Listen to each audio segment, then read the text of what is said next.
Salute to all the diehards. This is Die Hard Giants Live, and I'm your man. I am Jarrell on IG and Twitter, man. Like, check this out. The Giants is up 20-13 versus the Commanders. Yeah, it's been a hard fought game, back and forth.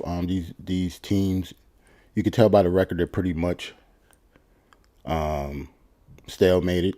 Like, especially with talent, there are some hurt and injured players on both sides on this team, so they're not fully healthy, obviously, but this is the time of season that nobody's really fully healthy.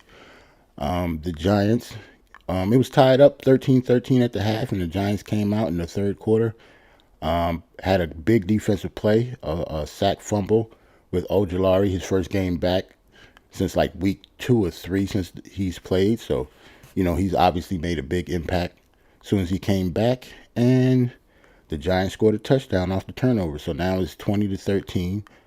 Giants playing defense now. First and 10 with the Commanders. And it's 10 minutes left in the third quarter, man. Let's see if we can get this win. Now it's around second and 3, I believe. Brian Robinson is having himself a nice day. Let me get the scores up here. Hold on. Get the scores. Let's check this out. All right, let's see what we got. Stat wise, like I said, scores 13-20. We're up now. Salute to Geraldine in the chat. She was the first one. First lady of the Die Hard family. Salute to Geraldine. Salute to Andy in the chat too, all the way from Poland.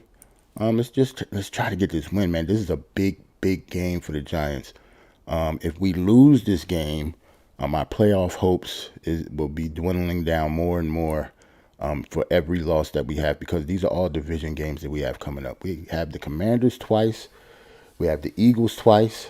And I think we have either the Colts or I think we have the Colts and the Vikings as well. So it's going to be a tough schedule going forward. And just because we got those 7 wins real quick, that does not mean we're assured a playoff spot. So we got to play every week. It got to be game to game. We can't be thinking about the playoffs now, but we're pretty much in the playoffs now. Like we have to win all of these games. So Giants defense 3rd and 1. Brian Robinson looks like he gets the first down, so it'll be 1st and 10 on the what yard line is that? Look like the 32-yard line. So the Giants defense has been stepping up. The tackling has been a little lackluster though, not gonna lie. Terry McLaurin is having a nice day. Let me get back to these stats real quick. Daniel Jones, 12 for 13. Look at your man. Only got one incompletion the whole game. That's Danny Dimes for you, man. The only bad play that he had all game was the fumble. And I think he fumbled like on the first drive of the game, and they came down and scored 3 points. That was a big mistake on his part, especially, dealing with his history. And so he's known as a fumbler, a chronic fumbler. His first 2 years in the league, he led the league in fumbles, I think both years. The last 2 seasons, last season he cleaned it up a lot. This season he cleaned it up a whole lot. I do believe that was his first fumble lost all season. So being in week 13, even though he fumbled and he did something bad that he usually do in the past, I wouldn't say that this is, it'll happen again. Seems like Daniel Jones has definitely cleaned up his turnovers. Like his interceptions are down and his fumbles are way down. I think that was the first one he lost all season. We got a false start by the Commanders. We'll take it. Yeah, but the Giants are playing hard, man. Daniel Bellinger is back. Ojolari is back, like I said earlier. Back to the stats real quick. Daniel Jones has been doing it on the ground. 9 carries for 63 yards, 7-yard average. That's average for a quarterback, especially since he's scrambling. I actually thought it would be a little, the average would be a little higher than that, but some of those design runs didn't work. Saquon, he had a pretty good half. Commanders just went down and had a first down. Terry McLaurin again. We'll get to him. he's been killing us. But he's a Pro Bowl caliber wide receiver. That's what he's supposed to do. So the Commanders is almost at half field now. Yeah, Saquon on the ground, he's been doing pretty good. I mean, 13 carries so far, one touchdown. That one touchdown came in the last drive. I'm sorry, not the last drive. The drive in the second quarter. I think he scampered for like a 13-yard run. Pretty good run. And for the receivers, Darius Slayton had one huge catch in the first half. Only had one catch since then. Isaiah Hodgins, man, I told you guys about Isaiah Hodgins a couple weeks ago. Big kid out of Oregon State. I liked in the draft a couple years ago. He got drafted. I think he was a 6th-round pick. Big red zone target. I think he got hurt a couple of times in Buffalo. He got drafted by Buffalo, and Joe Shane was there, so he was part of the process of drafting him. The only reason I think he didn't latch on with the team because he got a couple injuries, and the roster that they have, that's a Super Bowl caliber roster over there. So it's kind of hard to break into a lineup when you have a Super Bowl caliber roster and you have talent all around in their wide receiver room, led by Stephon Diggs. Isaiah Hodgins, he had a tough road trying to get back into that wide receiver room in Buffalo. So I was happy that we was able to get him. As you can see, paying dividends. His first touchdown, he had a touchdown call back last game because of a holding penalty, but he actually got in the red zone and scored his first touchdown as a New York Giant. So big ups to Isaiah Hodgins. I hope we sign him going forward. I think he's just signed for this year because I think he was waived and we picked him up. But I actually hope that we continue to use him going forward. He should be an integral part of the team. I know it's a big thing. Speaking of wide receivers, Odell Beckham. Huge news coming from him. Like, he visited the team, I think twice. He was in the building on Thursday and Friday. So it remains to be seen. He has a couple more visits left. I think he has to go to Buffalo, the team that I talked about earlier, and the Cowboys. So from my understanding, he really wants to come back here. He really wants to come back here, but it's really just about money and how many years. And for him having his second ACL injury, there's no telling what they're thinking. I have no idea what this contract is going to look like. That's what I'm intrigued by. It's not about where he signs because, I'm an Odell fan, so I like him regardless if he's on the Giants or not. But I want to see what his contract is going to look like because I don't know if it's going to be incentive laden contract. But, yeah, coming off 2 ACL injuries, and especially if he comes here, he's going to be pretty much just dropped off as a number 1 wide receiver if he, latches on with this team. If he's with Dallas or Buffalo, he actually has time to get back, to form, at least his form, the level of competition that he wants to play at. Odell Beckham, I highly doubt if he's going to step out on the field if he's not 100%. So we'll see. Hopefully he'll sign with us, but if he doesn't, salute to Odell regardless. So the Giants defense stepped up big, 4th and 11. We're going to get the ball back. Let's see here.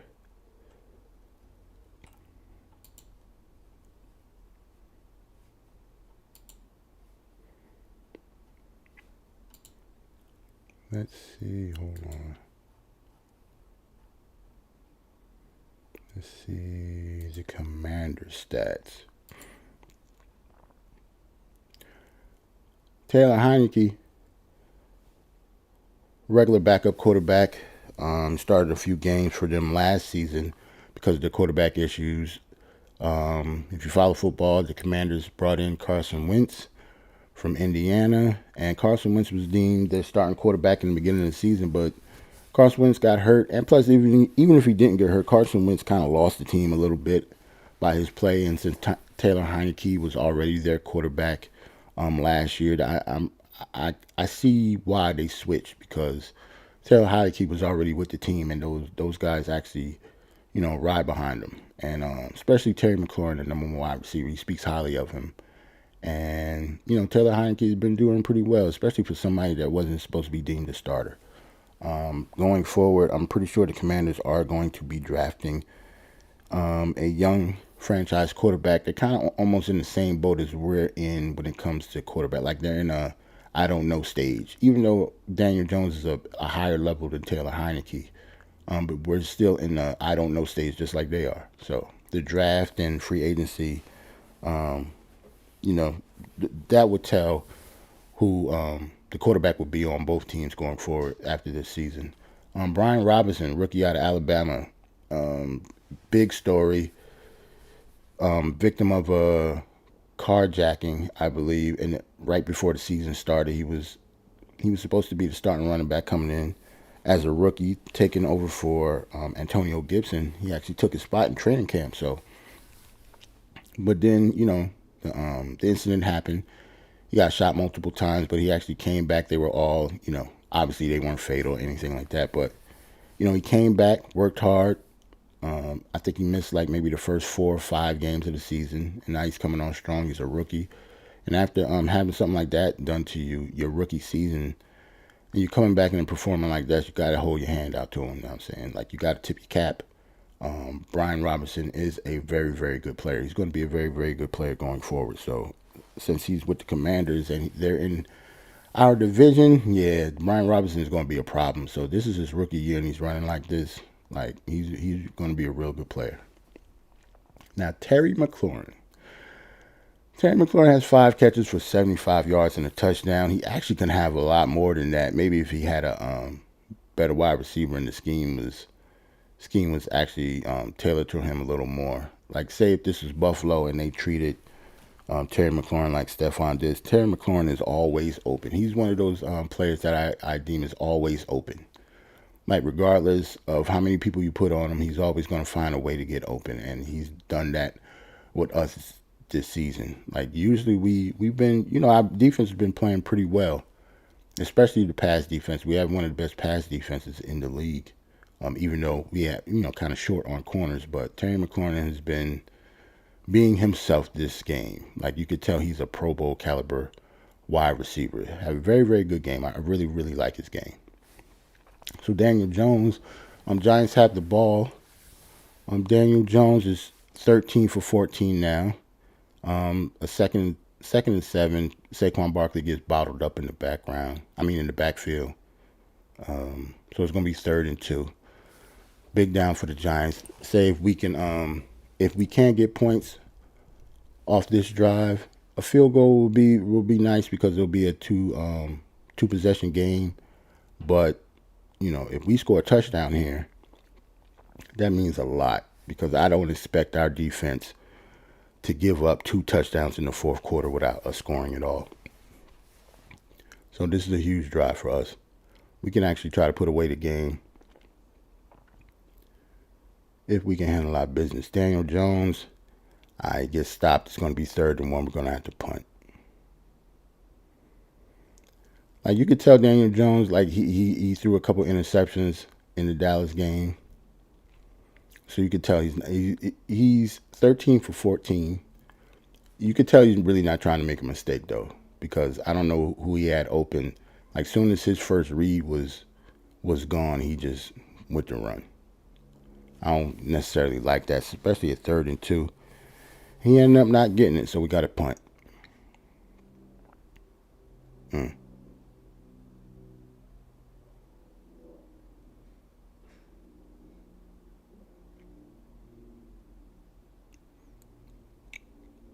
Yeah, so the Commanders are going to have the ball.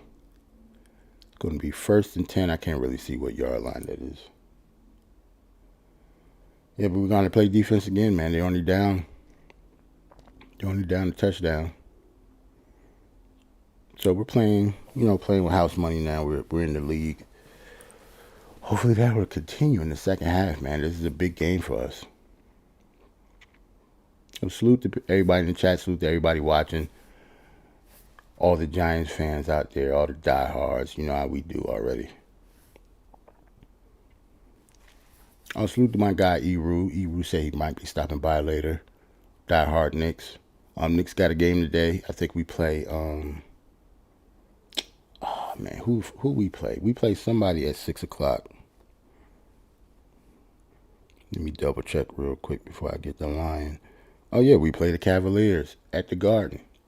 Hooray us! We get to see Donovan Mitchell firsthand again. At the Garden. Hopefully Donovan Mitchell don't try to show out on us, even though I know he is. It's going to be a tough game. The Knicks is kind of struggling, man. Tough loss to the Mavericks yesterday in an early game on Saturday. Even though I missed the game, I had to go back and watch it. It was brutal.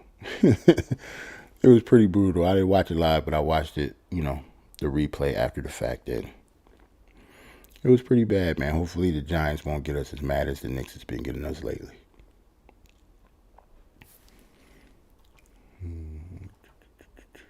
Let's see here. Saquon Barkley, man. Saquon Barkley's been bottled up the past couple weeks. And don't get me wrong, he has how many yards he have today? He got 62 yards on the ground, but hopefully he can, in this fourth quarter coming up, we can pound the rock with him a little bit more, man, because Saquon needs to get off. Like, at one point he was leading the league in rushing. Now he's I think he's either third or fourth. A lot of good running backs in the league. Josh Jacobs had a big day last week, and I think he's the leading rusher so far. Nick Chubb is up there. Henry for Tennessee is obviously up there, even though we shut him down in the first week. I remember that.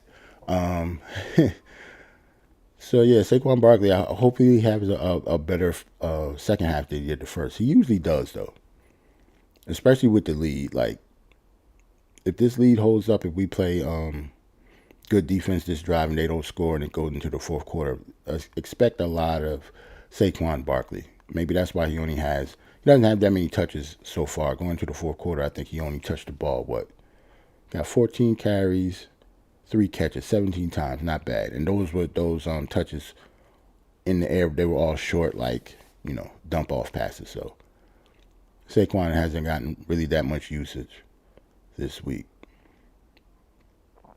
compared to, a couple games ago.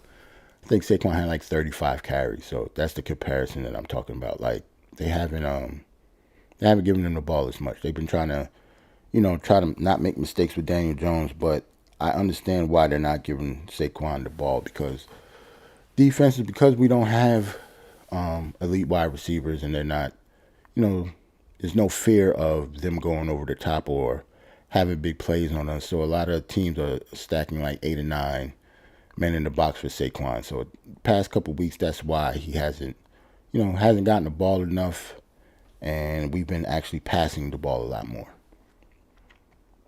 even with the lack of wide receivers, because we have to. Like, you can't just run the rock over and over and over again. You have to have your offense balanced, whether, it doesn't matter how much talent you have at certain positions. You have to make them play the pass at least some. Oh man, Leonard Williams is on the training table. Look like he has a neck issue. Doesn't look really too serious. He's still walking around, and doesn't seem like he's in that much pain, but he's definitely on the training table getting his neck looked at.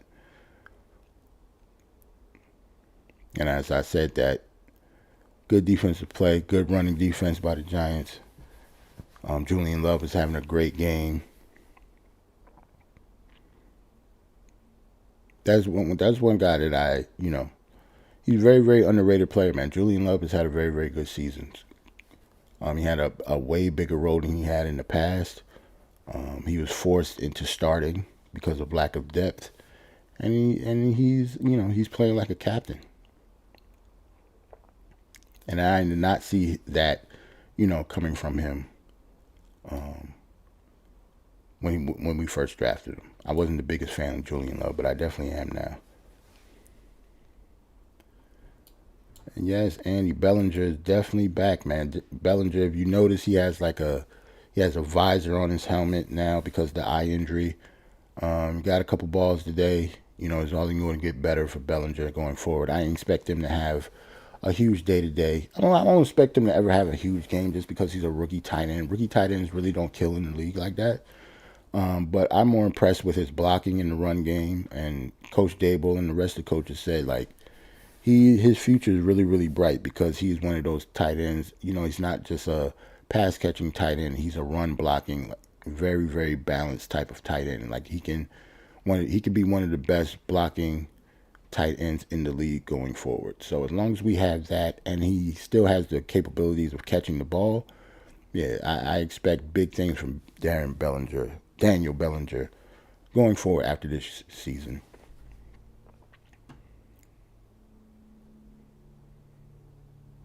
Yeah, guys, Eru said he'll be on. I'm just catching up with the chat now. Yeah, and I don't think so. Yeah, yeah. Don't get me wrong, the Giants aren't really that talented, but we are definitely not the Knicks right now. We could definitely have a conversation about the Knicks, but I don't want to get sad, man. The Knicks are in deep water right now. Like I don't see any good coming out of there this year. It's very, very frustrating. But you'll get most of my Knicks takes on Steph Dope Soul Sports Talk on Thursdays at 9. We had to skip this week because Steph is on vacation. Salute to her. She's in Ghana, I believe, and she's having a good time on vacation. So salute to her. She deserves it. And she deserves being on vacation and not having to talk about the Knicks while she's out there, too, because we've been playing very, very bad. I don't want to mess her vacation up. So, Commanders, 2nd and 6. Brian Robinson with a big run. So it's going to be first down. They're over midfield. I believe that is the 45 or 46-yard line they're on now. So, defense got to lock in and hopefully hold them to a field goal.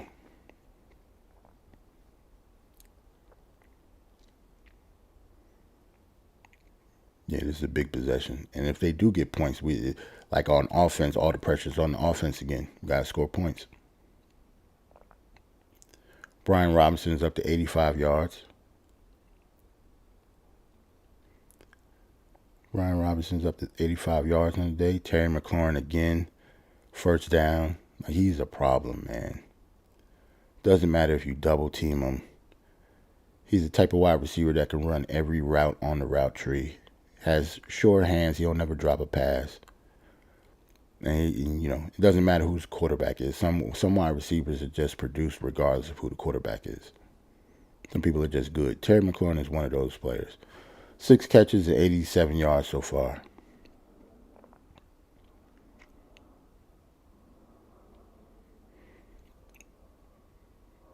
And Fabian Moreau, he's having a tough day, even though Fabian Moreau right now is probably our best lockdown corner.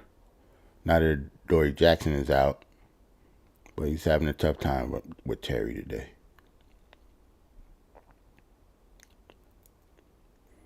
One thing I didn't talk about, like our lack of talent and depth in our linebackers. I always talk about our wide receivers, but on defense, I always tell you guys that we lack the depth and talent at linebacker too. And you can obviously tell because Tay Crowder lost his job. He was Mr. Irrelevant a few years ago, and he's been one of our starting middle linebackers for the past 2 seasons. But he lost his job to a rookie, McFadden, number 41. And also we signed Jalen Smith. And Jalen Smith was like on the couch at the beginning of the season. He wasn't on the team. He wasn't on a practice squad or anything. And he actually took, take Crowder's job too. So those are the 2 starting linebackers that we have in the middle now. Take Crowder is pretty much just playing special teams now. So in the off season, be prepared to have our whole linebacker room completely switched. I think that, I don't know, the Giants are one of those teams that is famous for not drafting linebackers. Even though the history we have with like Lawrence Taylor and Carl Banks, if you're a Giants fan, you know the history that we have in linebacker. But, in recent years, and I'm not even talking about like David Gettleman. That's not something that he's done, much as I don't like him. Even with Jerry Reese and, the Tom Coughlin days, we haven't drafted a linebacker in the first round. And I don't mean like a outside, rushing linebacker like Kayvon Thibodeau. They don't count. Or Ojulari. We drafted him in the second round, though. But we haven't drafted like a regular, every down linebacker, middle linebacker. or even outside linebacker that plays every down since I believe the last one was Carl Banks, if I'm not mistaken. So we're talking like early 80s, mid 80s is the last time we drafted a linebacker in the first round. That is ridiculous.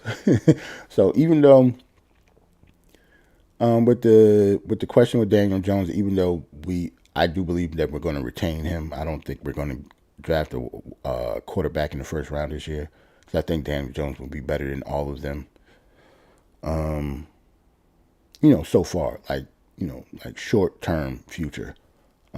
Like going into next season, there's no rookie quarterback that's going to be better than DJ next year. So I don't see us, and plus I don't think we're going to draft high enough to get one of the ones that we actually want.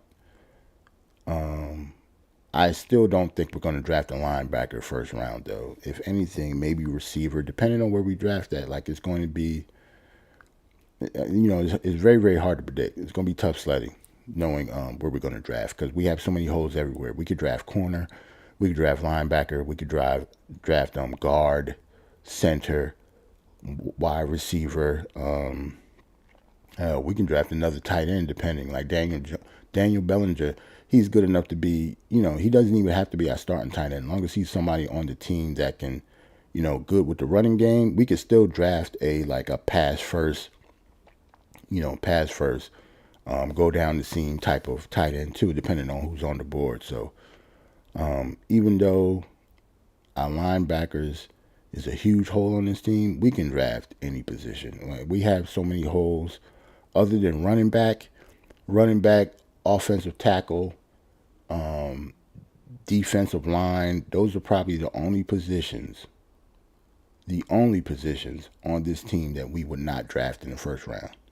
At least I wouldn't think. And to be honest, I guess it depends on the talent that's on the board at that time. So the Giants defense just stepped up again. 4th down. Dexter Lawrence with a huge play. Hit on Taylor Heineke. Sack. Yeah, Dexter Lawrence, he's going to the Pro Bowl this year. Dexter Lawrence is a top 5 defensive tackle in the NFL right now. I'm glad I'm saying that because that is another one of David Gettleman's draft picks that's actually been successful. He was actually picked in the first round along with Daniel Jones a few years ago. We had 2 first-round picks that year. Or did we move up to get Dexter? But I know they came in the same year. So yeah, good. And they missed the field goal. We will take it.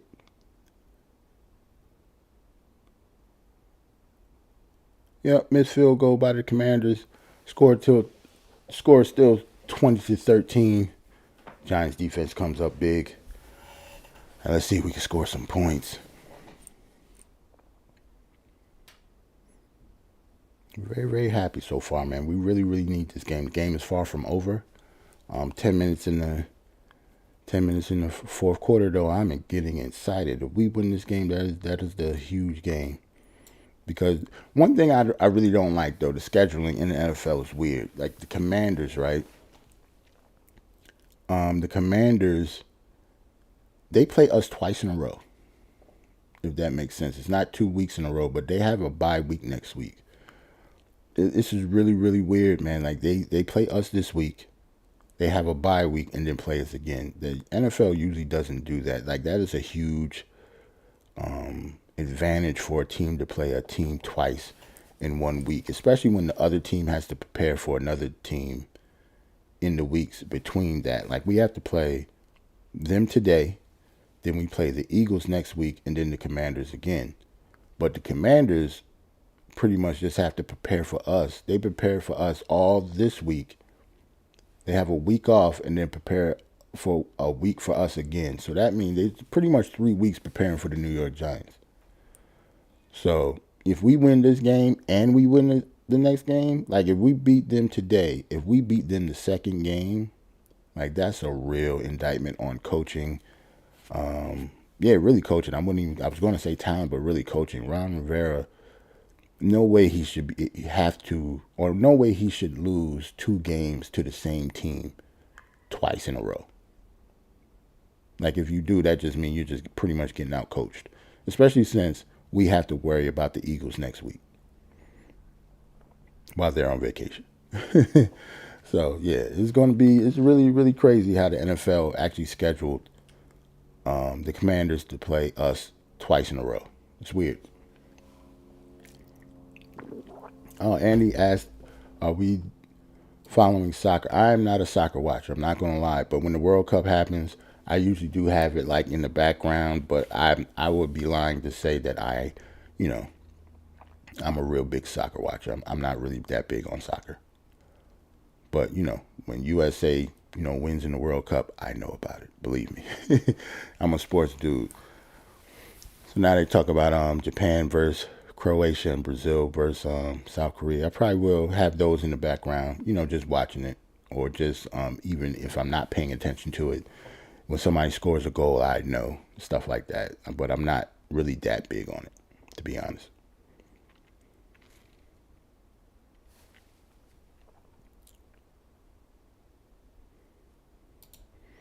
Yeah, yeah, yeah. The U.S. Yeah, but this is.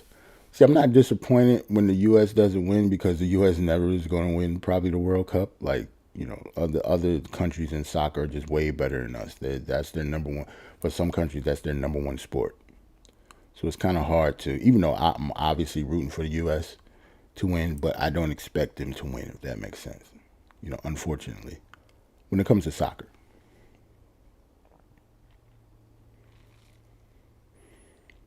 Now in the playoff picture, they say the Giants obviously be 7-4. Wild card. The crazy thing about our division is people was calling us the NFC East. I mean the NFC least for like the last two seasons. Hold on. See what's going on. I got a ring at the door.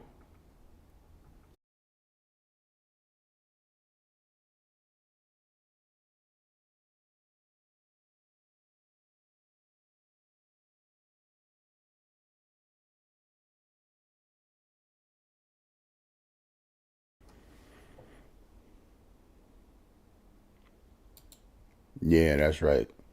Yep. Yeah, for soccer, for U.S. for the United States, soccer is what like maybe trying to think. I don't want to disrespect soccer.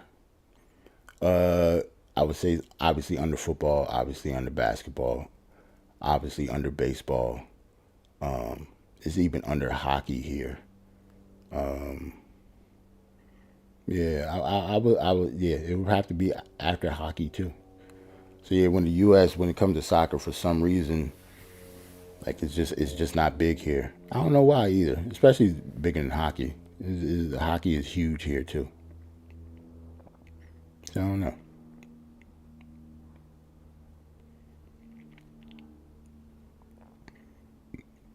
I'm up there looking at they have Brian Daboll resume on the screen.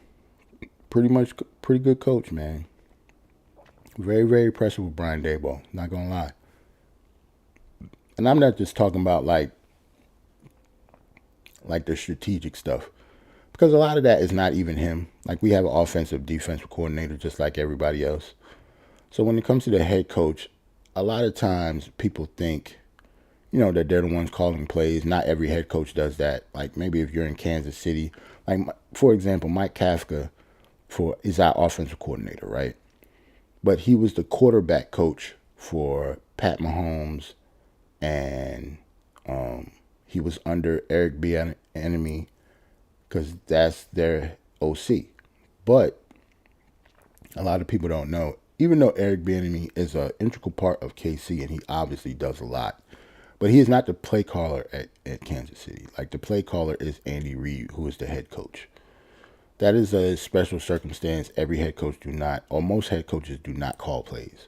But Andy Reid, being the offensive genius he leaves it in his own hands to call plays, and I think Eric Bieniemy pretty much manages stuff like that on the offensive side of the ball. But Andy Reid is the play caller. That is one of the big reasons I think Eric Bieniemy has not gotten a head coaching job yet, even though Pat Mahomes has been obviously successful in this league.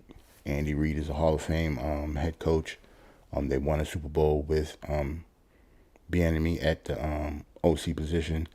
But the reason I think he hasn't gotten a head coach, a lot of people, head coaching job is a lot of people don't really realize that he does not call plays, which is a huge thing for offensive coordinators, because like Brian Daboll was the offensive coordinator for Buffalo. Obviously, Buffalo and Josh Allen is a big talented offense, right? They put up a lot of points, but Brian Daboll was the one calling plays for Buffalo. So that's why, that's not why he got the head coaching job, but that's a huge plus when it comes to coordinators, especially offensive coordinators, getting that head coaching job. Did you call plays? That is the main, that is the number one question that most GMs or owners will ask a OC if they want them to be the head coach going forward. And organizational skills and stuff like that, people skills, that's normal stuff. But, whether you call plays or not is huge in football when you're on the offensive side of the ball. So because of that, Mike Kafka, who was the quarterback coach for KC, and Pat Mahomes came here as an offensive coordinator. So once he came over here, since he doesn't have experience with calling plays at all, he's never called plays before, but he calls plays for us. Brian Daboll, even though he's called plays everywhere that he's went, for the past few jobs, he was the offensive coordinator from Miami. He called plays there. He was with New England, Alabama, called plays in the national championship game. He called plays for Buffalo, obviously, but he does not call plays here because he gave that responsibility to Mike Kafka, because he knows if the offensive coordinator doesn't call plays, it kind of looks away. I'm not gonna lie. Like, what are you doing over there if you're the offensive coordinator, but you're not calling the offensive plays? Like, you're pretty much just being, organizational stuff. Like, you're not the man over there. So Mike Kafka is the one who calls the plays for us, and he's done a very, very good job so far, especially since we don't have any wide receivers really.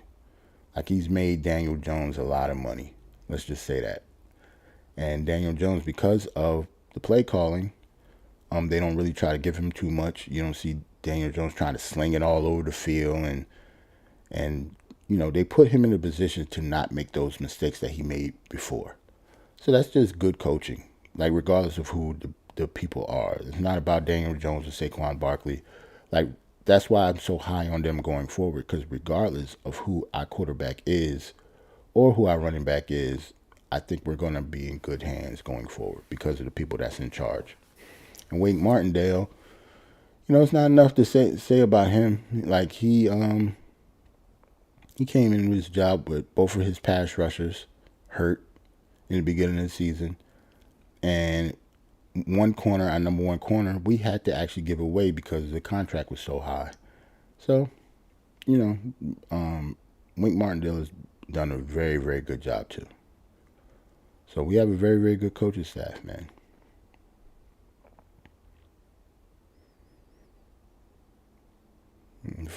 First and 15. I don't know if it was a false start or what. I'm watching the game, but I can't hear it. So they lost 5 yards. So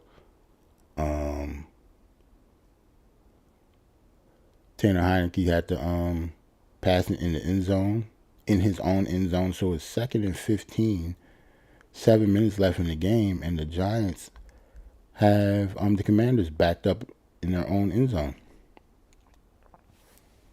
Gotta win this game, man. This would be great. And the defense is is killer, man. Like, the Commanders is killing us on time of possession. They only got 13 points.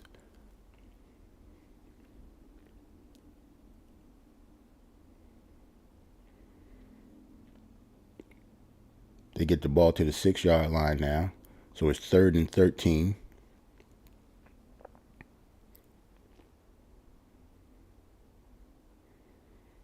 good defense being played so far. McLeod comes in with a good hit. Backup safety on Logan Thomas. They're starting tight end. McLeod is another one of those backup guys that has to play because of injuries. He wouldn't normally be even playing in the fourth quarter right now, but he's stepping up. Taylor Heineke again. High pass. Almost picked off by Julian Love. 4th and 13. Commanders have to punt. Out of their own end zone. Let's get it. Nice.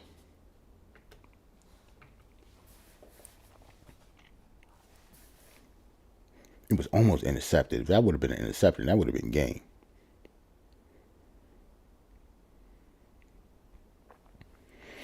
So the Commanders got to punt out of their own end zone, punting from the 6-yard line. Giants special teams have been lackluster the past couple weeks. Richie James catches the ball, makes sure 2 hands is on it, gets across half field or midfield. So Giants are going to have the ball around the 40. What's that? The 47-yard line in Commanders territory, man. Like we have a shot. If we can go down, get a couple first downs, and even a field goal will help us out tremendously right now. We need points. We get points out of this drive, that could be the game. So I'm feeling good. Feeling good. Feeling good.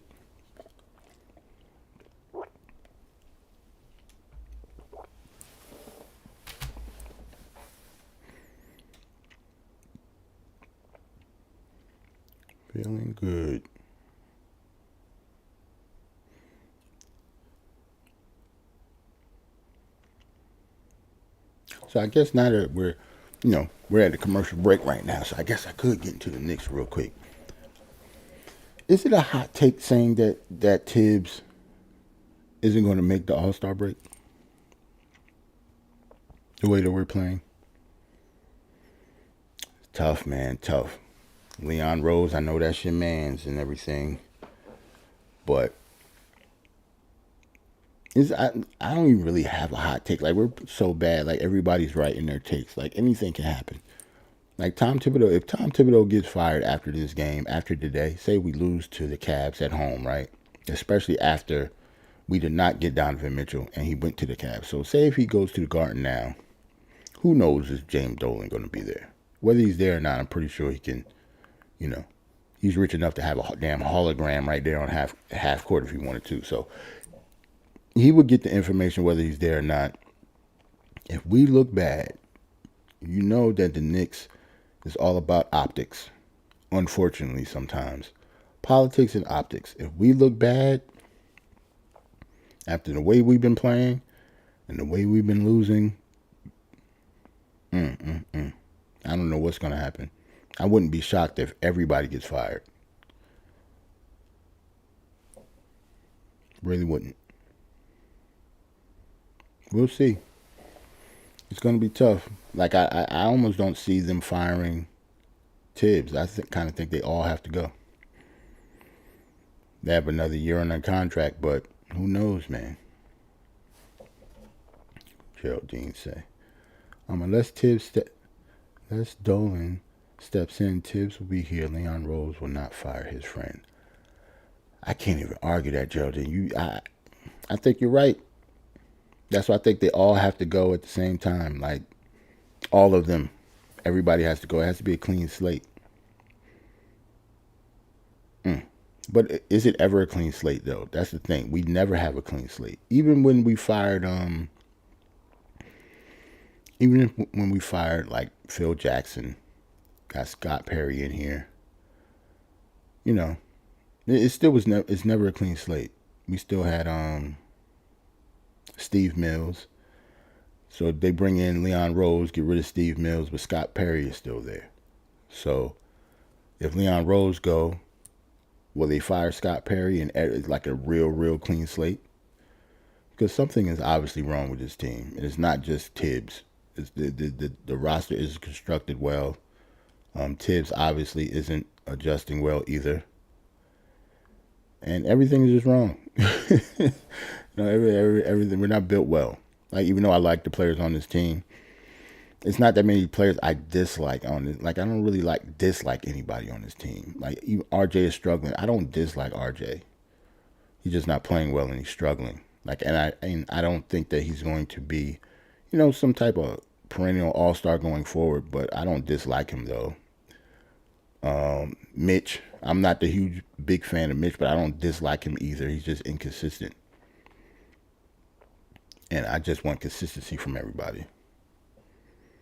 So, I just want everybody to play well, and when they don't, this is what happens. But it's not even like they're being put in position to play well. I'm still talking about the Knicks because the Giants are, there's 5 minutes left in the game. I'm at the 5:15 mark right now. And we haven't really done anything. Saquon stopped at the line of scrimmage, like third down. So unless we get this first down, it was kind of like a drive just to let time go past, which is dangerous because if we don't get points here, once we punt, if we give up a touchdown, then the score is tied, and they can win it with a 2-point conversion since they're down 7. So, got to get this first down. 3rd and 7. Daniel Jones in the shotgun. Saquon next to him on his left side. Ball is at the 47-yard line. Their 47-yard line. Daniel Jones steps back. Sacked. 50-yard line. He should have got rid of the ball. Hold on. I got a visitor. Hold on. Hold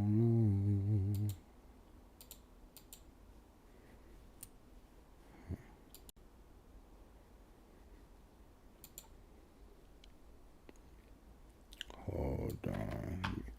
Eru is in the building. Let me get my guy Eru in here. Hold on.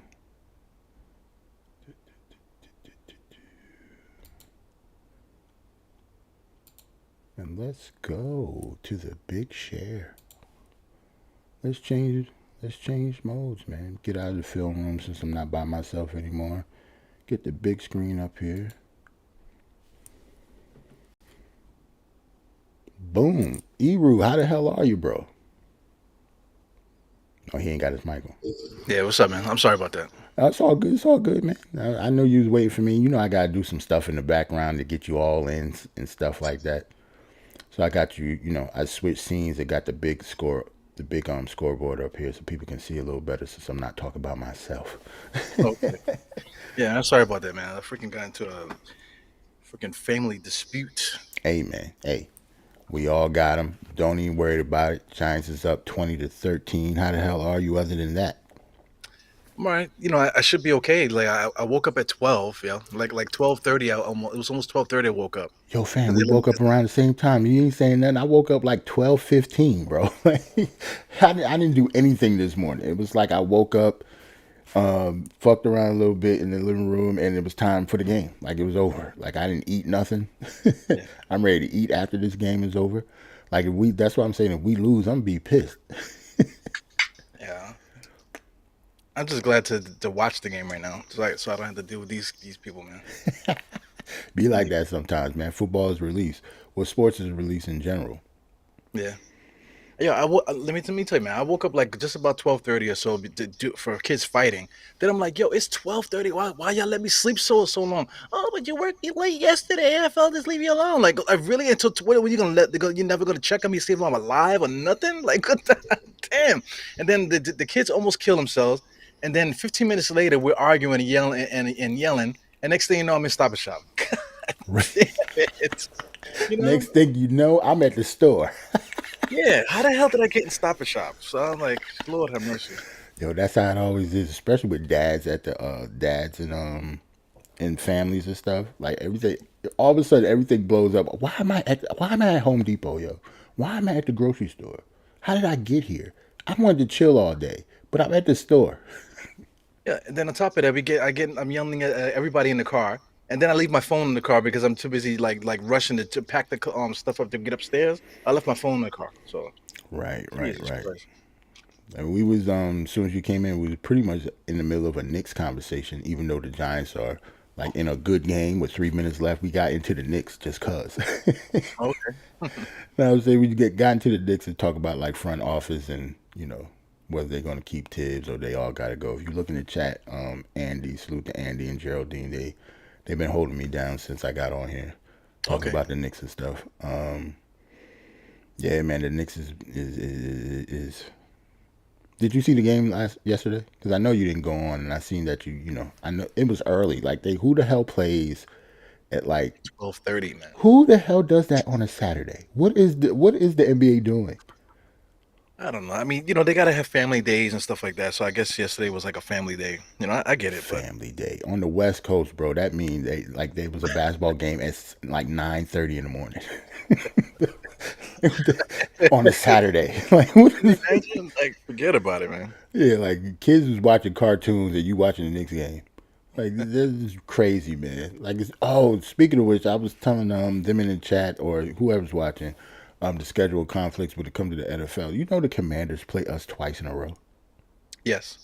That is stupid. That is such an advantage for them compared to us since we have to actually prepare for a team before that.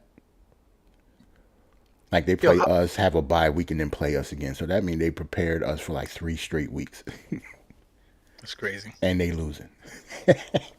So that's what I was saying. Like if we win this game, cool. But if we win the next game after them preparing for us for like 3 weeks, then they have a coaching issue. Like there's no way in hell we should lose game two to them. Yeah, I was afraid of this one because just for that reason, it has so much time to scout us and stuff. Mm-hmm.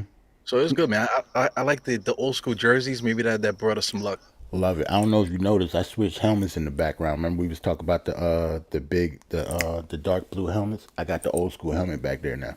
Nice. Should Instead put it of on. I still got the no. I got it's the mini helmet. My big ass head not fitting in there. I still got the other joint, the regular joint, but Okay. I had to get the old school helmet when we got those when we got them the first time. And I forgot that I don't even think I mentioned it on the show, but that's been up there for like a month. Oh, okay. Wow. Yeah, I've been switched it. Yeah, I love the everything about the old school jerseys Yeah. and uniforms in general. Yeah. That's what's up. So something happened to a lineman there, offensive lineman. Yeah, Nice. I don't know what happened. Maybe it's offensive lineman, so I'm pretty sure somebody rolled up on his leg or something. You know what I'm Yeah. saying? Like that happens all the time. Yeah, and that's what it looked like. That's excruciating too, because guys are still piling up, so you just have to just deal with the pain Yep, while they constantly rolling on your knee, and then like yep. I'm hurt, I'm Yeah, hurt. it actually happened to me a couple times. I wasn't like injured though, but like when you're blocking and you're close to the line of scrimmage, yeah, people like run into the back of your legs, fall into the back of your knees all the time. Like it really, really sucks. Especially when you don't see or have any type of awareness of it and it just hits you all of a sudden. You just buckle. Yeah, that sucks, man. You don't see it. That happened to Kayvon Thibodeau. That's how Kayvon Thibodeau got hurt earlier in the season. But it wasn't like it was like a cut block, like he was engaged and it was a cut block, but it was legal. A lot of people thought it was dirty, but the dude went to his knees, but he was supposed to. That's what you're supposed. That's what you're taught. And if you don't have your hands up, or if you don't see it, it just looks like they're diving at your knees, like and you don't see it. But it was actually his fault because when you play defense, you're taught to play defense that way. You have to look and see if somebody is cut blocking you because it's legal when you're by the line of scrimmage like that. Yeah, I remember that. Yeah. How tall is that quarterback, man? Number four? Yeah, Taylor Heineke is short. Maybe like what, 6 foot, 6'1". I don't know. Like he talented kid though. Like I was telling people in the chat earlier, he's a prototypical backup quarterback. Like skills, not overly talented, but the team like rallies around him because he might be the first one in and the first one out of the building, even though he's not the starter. Like he said, like they say, he prepares like he's going in. but he's the starter now because Carson Wentz is hurt, and Carson Wentz pretty much lost the team anyway. But yeah, Taylor Heineke, he's a starting quarterback, but a low level one. Like they still need a franchise quarterback going forward. He's a very very good backup though. Yeah, I was saying that well, I was thinking that the reason why he's the last one out is because of fire hazards, right? If he can't get out first, then he got to wait till everybody else get out. Like freaking handicap. You stupid. I got man. I never. Well, I mean, Doug Flutie. How tall was Doug Flutie? Like 5'8"? Oh yeah, no, I don't think he's 5'8", but he's definitely short. 5'10", I'm thinking. Yeah. Oh, Giants is playing defense, man. Um, Hold on. Andy got a message for you, Eru. What happened? Says you look slimmer. The workout program is working, bro. I see you over there. Your jibs is gone and everything. When you fat as hell and you lose weight, man, and like it's like you're just still fat. You know what I'm saying? I won't be like unfat for like maybe like another 2 months probably. Another 2 months, then there's a wrap. Yeah, another 2 months and then I'll just be regular fat. Okay. Mhm. But I did lose some weight though. I lost like 8 pounds. Well, I mean, the stuff that you was doing, if you were really doing the stuff that you was doing, you have no choice but to lose weight. You were pretty Yeah. much, the way that you're eating, as long as you stay active, you don't even have to go to the gym or anything. You'll lose weight just naturally if you're going to eat like that. Hmm. Yeah, I know all about that stuff, man. Trying to cut weight and all that. Yeah, if you eating means a lot when it comes to losing weight. It's not just just going to the gym. It's how you eat and all that too. Yeah, definitely. So I'm trying not to lose muscle. So I'm trying to be very aware of that. Just Hmm. being conscious of drinking protein rich foods and that type of stuff. Hmm. Now I saw you doing, the cowbell and stuff like that on the show. Like a lot of people need to realize the more muscle you gain, the faster you'll lose weight too, Yeah, because your muscles are the thing that burning the calories. yeah, So a definitely. lot of like when you want to lose weight, if you go into the gym, don't just do cardio. Like lift weights. The more muscle you have, the faster your fat will burn off you. Yeah, definitely. And just doing cardio, man, you're gonna start looking like a guy that just does cardio. You look at like these races and stuff. Right, right, What you right, do is fun. You're gonna look skinny and frail. You're gonna look frail. right. You got Don't. to get a perfect mix of that. And plus, we had that age that men our age, we always skip leg day. You know what I mean? Yeah, don't nobody worry about no legs no more. Like leg day is like for younger dudes. Yeah, I definitely can't skip leg day, man. Yep, 'Cause you'll be big up top and then you'll be limping. You definitely don't yep. want that. A lot of people forget that. You gotta don't skip leg day. Even the older people, don't skip leg day. 2 minutes left. Uh, what yard line is the ball on? I don't know. Yeah. Look at I'm Andy mad I missed said, the but game though. muscle. So how was the flow of the game? How was the flow of everything? It's pretty much going back and forth, man. Especially the first half. Daniel Jones fumbled. I was telling them like he was a chronic fumbler come like in the beginning of his career, right? That's why a lot of people thought he was going to be a bust, not because of his talent, it's because of his like turnovers and stuff. It had nothing to do with like throwing the ball, but he was a chronic fumbler. He kind of cleared that up, but he actually had one today. I think this is the first fumble he lost all season. It was the first drive of the game, but then he came out like he put that behind him, and they scored, but they only scored 3 points. That was a good thing because it was a short field, it was the first drive of the game, and we answered him. Like it was just going back and forth. It was tied up 13 all at the half. The very first drive of the third quarter. Somebody fumble. Yeah, yeah, yeah. It was a fumble, a sack fumble. Look at this. That was a Commanders big score. The Commanders score. Like this, like I said, like if we didn't score the last drive, see now the Commanders, depending on what they do, they can try to go for two right now and win the game. drive. I don't What know would you what do? Rick. Go for that too? I'm away. I'm going for two. Riverboat Ron, that's been his nickname. It looks like they're not going for two though, because Taylor Heineke is on the sideline. I'm actually shocked. Why aren't you going for two? Okay. Yeah, then they didn't even think about it. Yeah, like that's weird. But hey, I think since they have all three of their timeouts, I think that our offense is so bad that they think that they can actually play defense. Not if we don't get a first down, and they have three timeouts, so they can actually get in good field position and win the game if they play good defense on the next drive.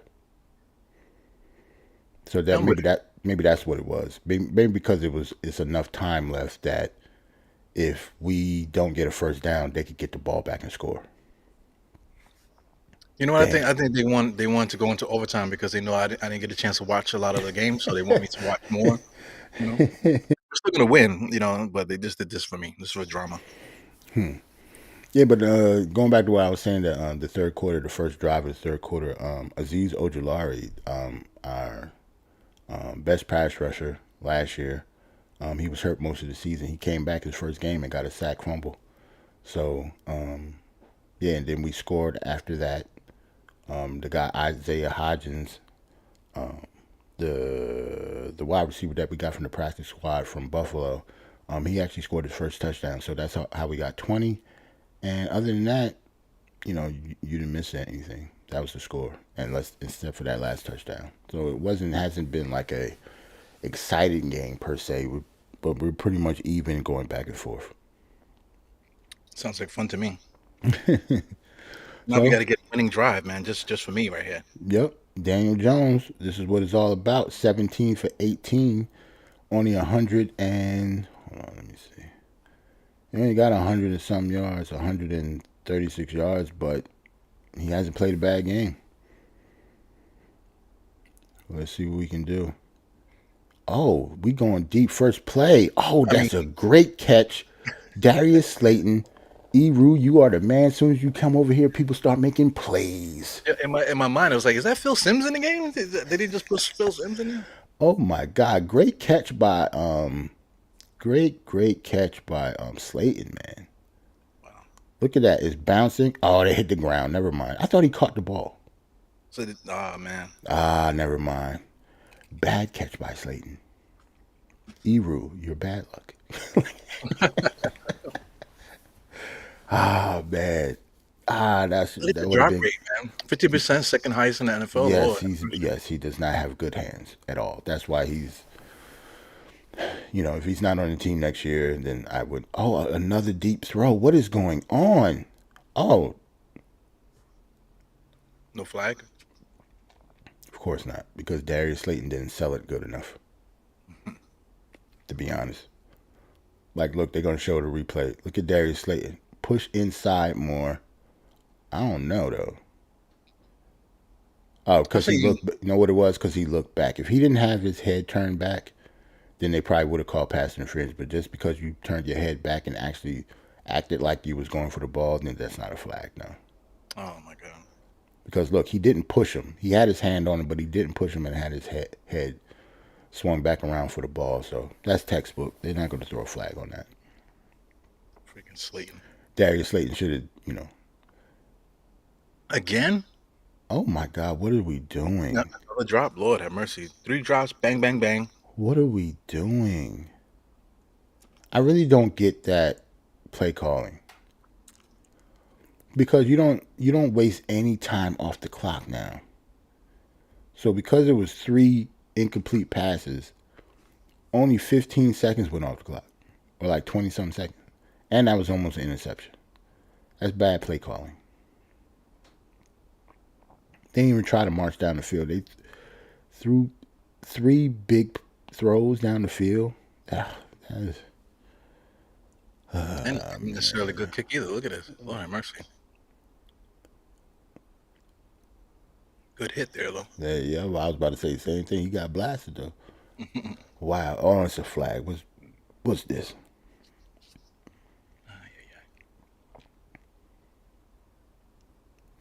Darius Slayton, man, that was a big drop, yo.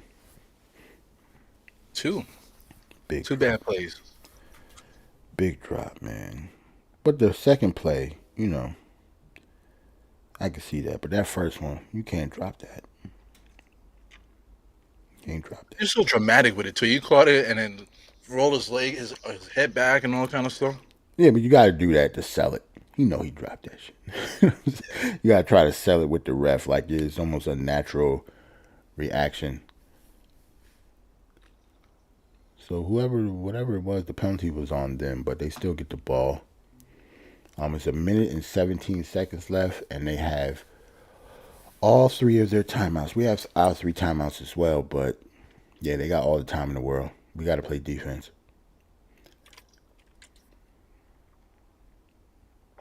What a way. What a way to go. 1 minute, 17 seconds. It's an eternity in football, and it's also like the game is over. You know what I'm saying? Right, depending on the situation. You right. I'm really. But look, we backed them up all the way to the 12-yard line. So Yeah, it was a it looks personal. like they're going to run though. So yeah, so they don't want to turn over. Yeah, I guess they figured they got their timeout, so they just keep calling timeout. Nah, but if you're going to run the ball though, I don't see the point. Yeah, they didn't call a timeout because they're running the ball. That just means they want to go into overtime. Good shit. See, Almost look, an- because Lord help me. look, it was almost an interception. That's what I'm saying. So that's why they're running the ball. They don't trust Taylor Heineke right now. Because imagine if that was an interception just then. I would run the ball if I was them. Like he almost got picked off. Wow. And of course, Terry McLaurin is Terry McLaurin, so he's not going to drop that. Yeah, that was a big time catch, dude. That's one of the hardest catches there is with somebody flying in front of you like that and just miss an interception because it's very, very distracting. He was up there like Michael Jordan, hang time like a motherfucker. Yep. Yeah, look at this. They're trying to drive down the field. They're trying to see if they can at least get something because they only need a field goal.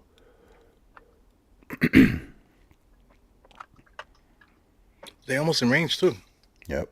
That's I hate to lose like that. The field goals, last second in games and stuff.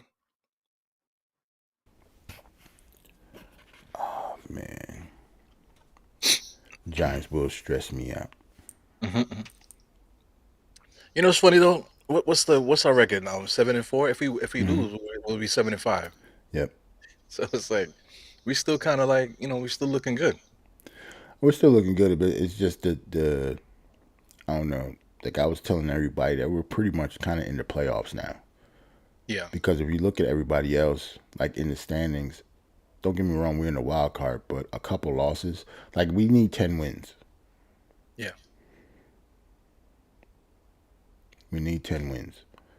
So in these next 6 weeks, well, no, 5 weeks, we need 3 wins. Yeah. 35 seconds. They're letting the play clock run out a little bit. Doesn't mean anything. Nah. But I love that jersey, man. The old school jerseys, nothing like those. Those are really nice. 2nd and 10. Taylor Heineke, if they get like 25, 30 more yards, then we're in trouble. Oh, popped out. Good defense. Terry McLaurin again. Surprised he didn't come down with that because he's been Mr. Fantastic today. Yeah, I'm surprised he didn't catch that either. He's good, man. That's the. I Nah, get it. that's good defense. He would have caught that too. You saw it? Yeah, And that was an awesome catch, but he would have caught that. yeah. That's good Amazing. defense by Penix. So, what did you mention Odell yet? Because you saw him coming into the practice facility the other day, right? I mentioned Odell. He came in Thursday and Friday, I believe. So Okay. we'll see. He came in Thursday. I think they had like dinner or something. Oh my God. Oh, almost picked off again. 4th and 10. Yikes. Well, Yeah, I talked about Odell. I'm an Odell fan, whether he plays here or not. Obviously, he was the man here. He's coming off of ACL, two ACL injuries now. Yeah. So to me, it's all about the contract. I think he does want to come back. I don't think he ever wanted to leave, but I think he wants to come back. But it's all about the contract. Like so, say I said that he's going to Dallas, and I do believe he has a visit with Buffalo too. With Buffalo and Dallas, their wide receiver rooms are pretty set, and he would just be extra, just like he went with the Rams last year. Hmm. The wide receiver room is pretty much set. He will just be extra, and there are two teams that's actually trying to contend for the Super Bowl. With us, he will be the number one wide receiver as soon as he signs the paper, right? Right. Just out of default. But I'm not necessarily sure that he's ready to be a number one wide receiver or a wide receiver at all because I don't know health wise. They haven't said anything, health wise. So if we sign him, he still might not play. Right. It all depends on how long do we sign him for. If it's just for the end of this year, then obviously he'll play some. But by the time he gets, indoctrinated with the playbook and I don't know, see if he's fully healthy, he might not play for another 2 or 3 weeks. So it's basically for like the playoff push. But if it's going to be a multi-year deal, depending on where we are at the end of the year, he not might not play at all. Yeah. So So we'll see. is it possible for him to just sign with us just to sign with us, just to hang out with us for the year, and then he'll just make his real decision in the off season? Well, yeah, it depends on how much we paying him, like, and where he think he's at health wise. Like, if he doesn't think he's going to come back, and actually have any significant playing time because of injury, like he's not ready to come back, then yeah. But then it all depends on if they're gonna pay. If Dallas pays him more money to do the same thing, then yeah, he'll go to Dallas. Like it's all about money. At least it Right. should be.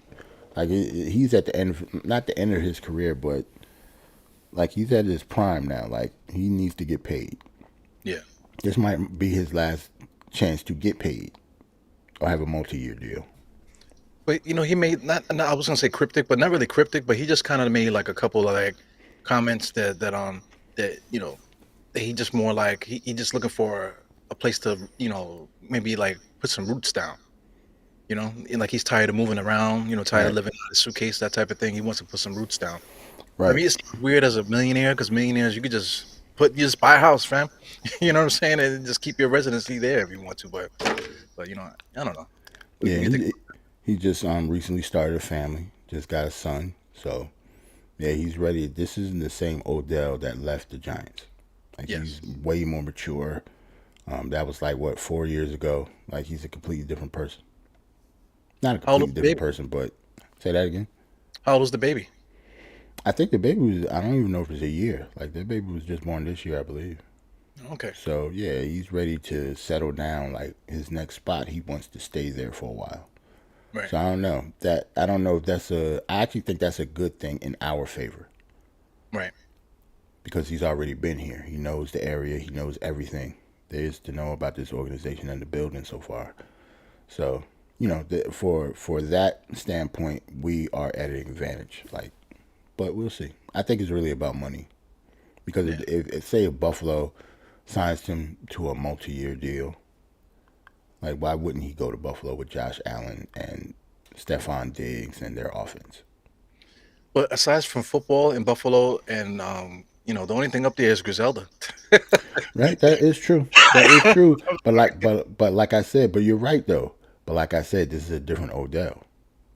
Like he doesn't have to be in New York City in order to be Odell anymore. Like he's like us now. He's a family man. You know what I'm saying? He's not going out to clubs and stuff like that Right. anymore. At least not that not that I know of. You don't really hear of him, in the public like you did before. Not like going out. Right. But still, Boom, boom, boom, boom. Still, it's still just Griselda back out there. You're yeah. absolutely right. At least like in New York, you can like jump in the car real quick, and then like even us, like I'm not a superstar, Hmm. but I don't like jumping on the train and being around people. But we can jump in the car real quick and do a drive by. You know, That's true. you know what I'm saying? At least if you're in the New York area, you could do that. That You is know, true. get the family together, get some White Castles, and then just do a drive by. You don't have to get out the car. You know, Yep. that's like the New York thing, kind of. Yep. You know. I think we should be more worried about Dallas, not Buffalo. Okay. Don't get me wrong. I wouldn't be shocked wherever he goes. I think it'll just be. I'll be shocked at the contract, whatever the contract looks like. That's what Yeah. I'm really, really looking for. That's what I was telling them earlier. Like, if we get him, we get him. If we don't get him, I'm not upset. I like Odell regardless, but it's all about the contract. I need to see how much he's signing for. Like, I'm really interested to see what do you give a guy that's coming off two ACLs? Right. Like, what do you do? And It was. how do you sign him to a multi-year deal? Even with a physical, that still doesn't show, you know, if he can still play or not. But Yeah. we'll see. You But know, I like what do you call it? I was gonna say nostalgia, but it's not nostalgic. I just like I just like a good story. You know, him coming back to New York after everything he's been through. You know, he got a kid now, and that hmm type. It was just a good, wholesome story. You know. And then while the Knicks, well, not the Knicks, while the Giants are building, they can have him hanging around. And then if he can get the team together and he comes up with that situation, then it makes for a great New York story. You know, then we win a right, championship by Odell. You know, right, great news, great story. And if you're gonna have a great story, New York is the city to have a great story. yeah. And then the greatest thing would be like say Odell dancing on the field and you see his son on the side doing the same thing. You know, whatever Yep, he's doing. You know, yep. Come full circle, man.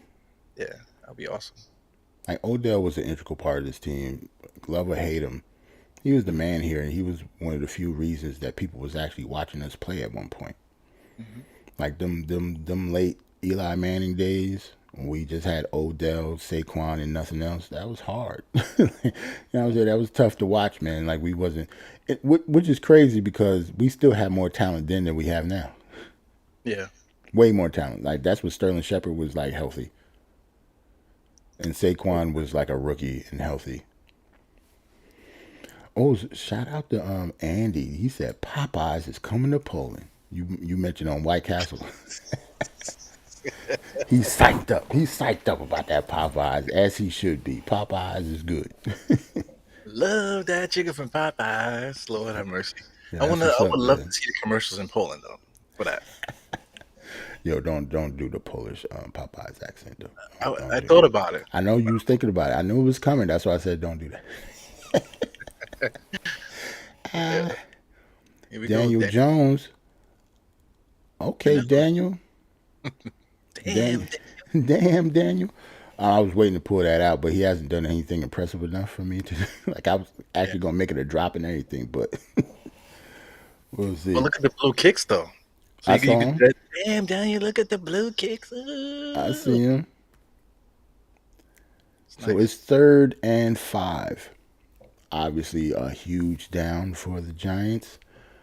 We're in overtime, almost at midfield. If we don't get this, we're obviously punting, but that also means that they can win with a field goal. Okay, So sounds good. 3rd and 5, and we're Daniel look Jones drops back. Sack. sad. Telling you, yo. And can't nobody get open, bro. Like, Oh, anybody on this team that can get open, and then when Darius Slayton gets open, he drops it. So, what can you do? it looks like the floor was lava for a second. You see, it? It's like, oh no, the floor is lava. It's just, Caved, the offensive line caved in on him.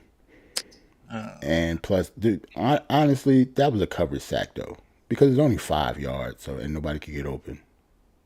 we got hurt. Oh, okay. At least he's up. I hate, bad, on the opposite team or our team. People when people get hurt on the field, it's just never a good thing in football, man. Because it's always bad. Right. At least he's walking on his own. Right. I hate seeing injuries, too. I don't care what team it is. Because I know, like, those are real people out there. Yeah, Especially with bad injuries, man. Bad injuries really, really suck. Like as soon as I see a cart coming out, I was like, damn, because that means you really can't, you can't even get up. yeah. If you can't get up off the ground, then it's pretty bad, regardless of what the injury is. Well, the Giants punt. Got to play defense, obviously. Taylor Heineke has been itching to throw an interception to us. Hopefully, we can get one. Like he's been itching to throw one, bro. Like he could have had at least 4 interceptions today if any of our dudes had hands. Nobody could catch on our team. What is that about, man? Not even on defense. It's crazy. Unbelievable. Like we need to like bring Tyrod out there just so we could see if like Danny Dimes can catch a ball or something.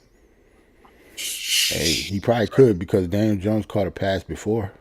Like, he has a catch in the NFL. He He does. probably got more catches than Kenny Galladay got for us. Unbelievable. You know, You know, Kenny. Tyrod. Okay. I was gonna say, Kenny Galladay got like 4 catches all year, 4 or 5 catches all season. Ebro,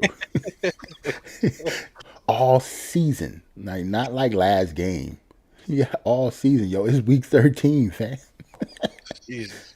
And he's been healthy for the most part, right? Nah, he's been hurt.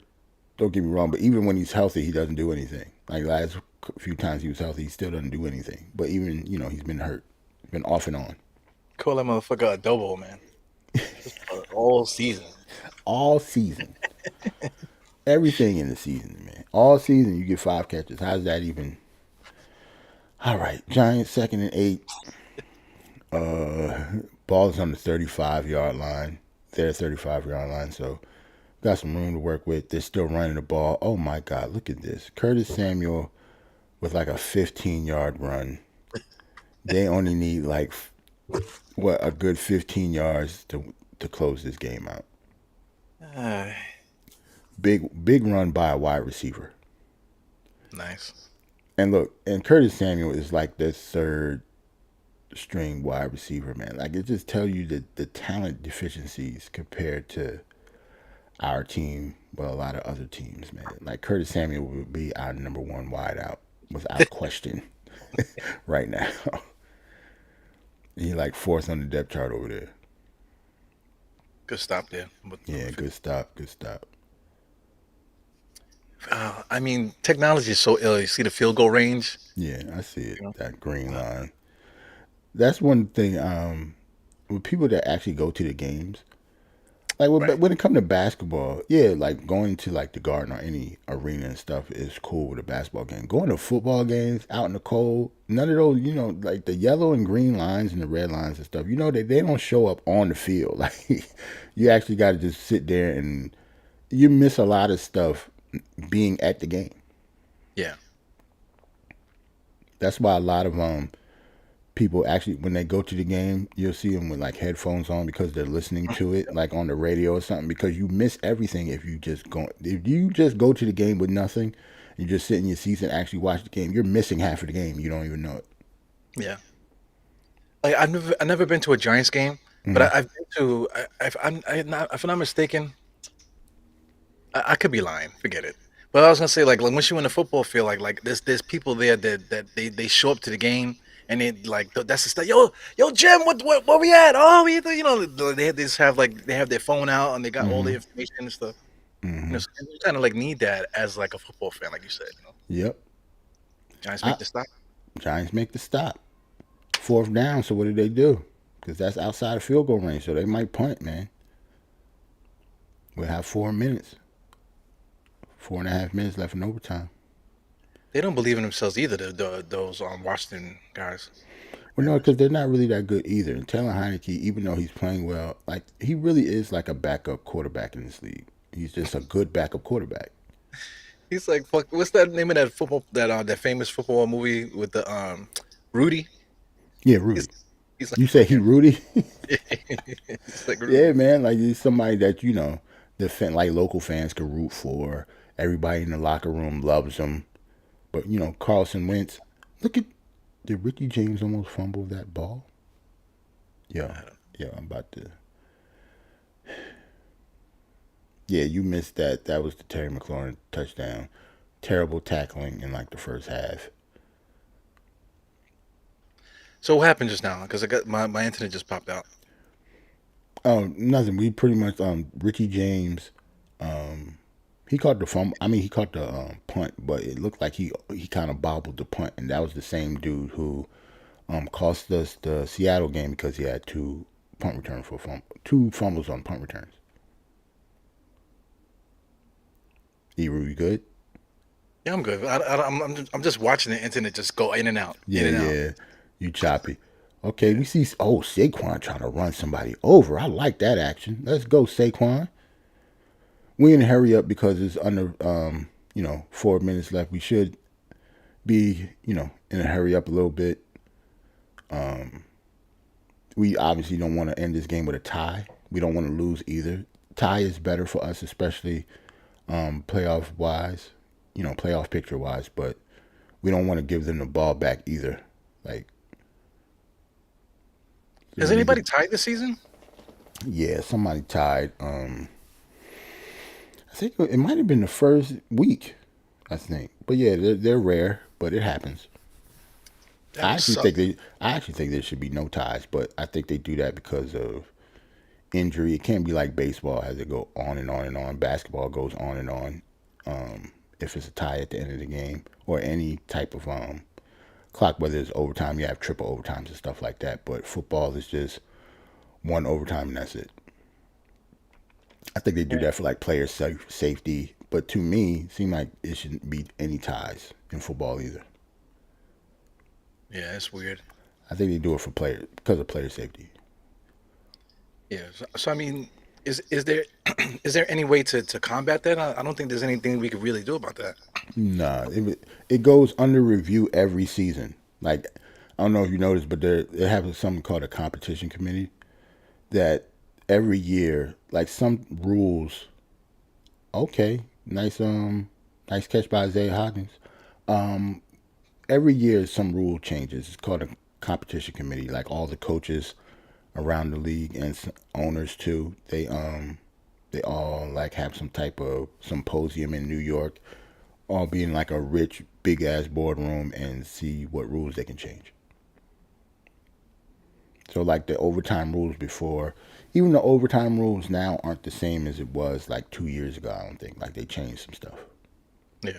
Like before a field goal, if you could kick a field goal and win overtime, like the first person with the ball, you say you get the ball first, kick a field goal, overtime's over. Now, if you get the ball, kick a field goal, the other team has a chance to either tie it with another field goal, or if they score a touchdown, they win the game. It wasn't like that before. Before it was like sudden death. Now it's not sudden death anymore. Now like you have to unless that first team scores a touchdown, it's over. But if you hit a field goal, the other team gets to get the ball and see if they can do the same or score a touchdown. So it has to be a touchdown. In order In order, to stop the game, like say if the Giants had the ball first, mhm. if we would have scored a field goal, the Commanders get the ball, and on that drive they can't punt, so they would either have to score a field goal or if they score a touchdown, they win the game. But Okay. you have to give them a chance to either tie the game up. Before, if the Giants would have got the ball and scored a field goal, the game would have been over. Okay. So But I like that then. That makes yeah, sense. but now that both teams had the ball, like whoever first point wins now. Like say if we would have got like backed up and if it would have been a safety, game would have been over. So if we Right. score a field goal now, game is over. Yeah. Now it's Yeah. sudden death. Yeah. Yeah, I like that. Because there's nothing really you really can do because you're really talking about safety of the players. If you really care about concussions and that type of thing, then this is the way it has to be. Right. You know. So they're not gonna have like it would never be like a double overtime. Like how many quarters do you expect them to play? Like you can't do that. Yeah. I mean, I guess you can, but the safety rules and then the players association got to come in and all that because that means how do players get paid when it comes to overtime rules and stuff like that. People gonna want to know that. Like, say if you play 4 quarters, right? Am I getting paid if the game goes into double overtime and I got to play 2 more quarters? Like that's a whole half a game of football that you're playing and I'm not getting paid for it. So all of that will come into effect. Yeah. It's crazy stuff. So yeah, Like, like Andy's last question was: is sudden death? Whoever scores wins. Right. Like right now, whoever scores, yes, wins. But it's just not in the first possession of the game. Yo, why do the Giants look like a playoff team right now? This drive has been amazing. Yeah, they do look like sometimes we look like a playoff team. Daniel Jones hitting everybody, but then sometimes because of the talent on the team and the wide receivers that we have, we look like a high school team.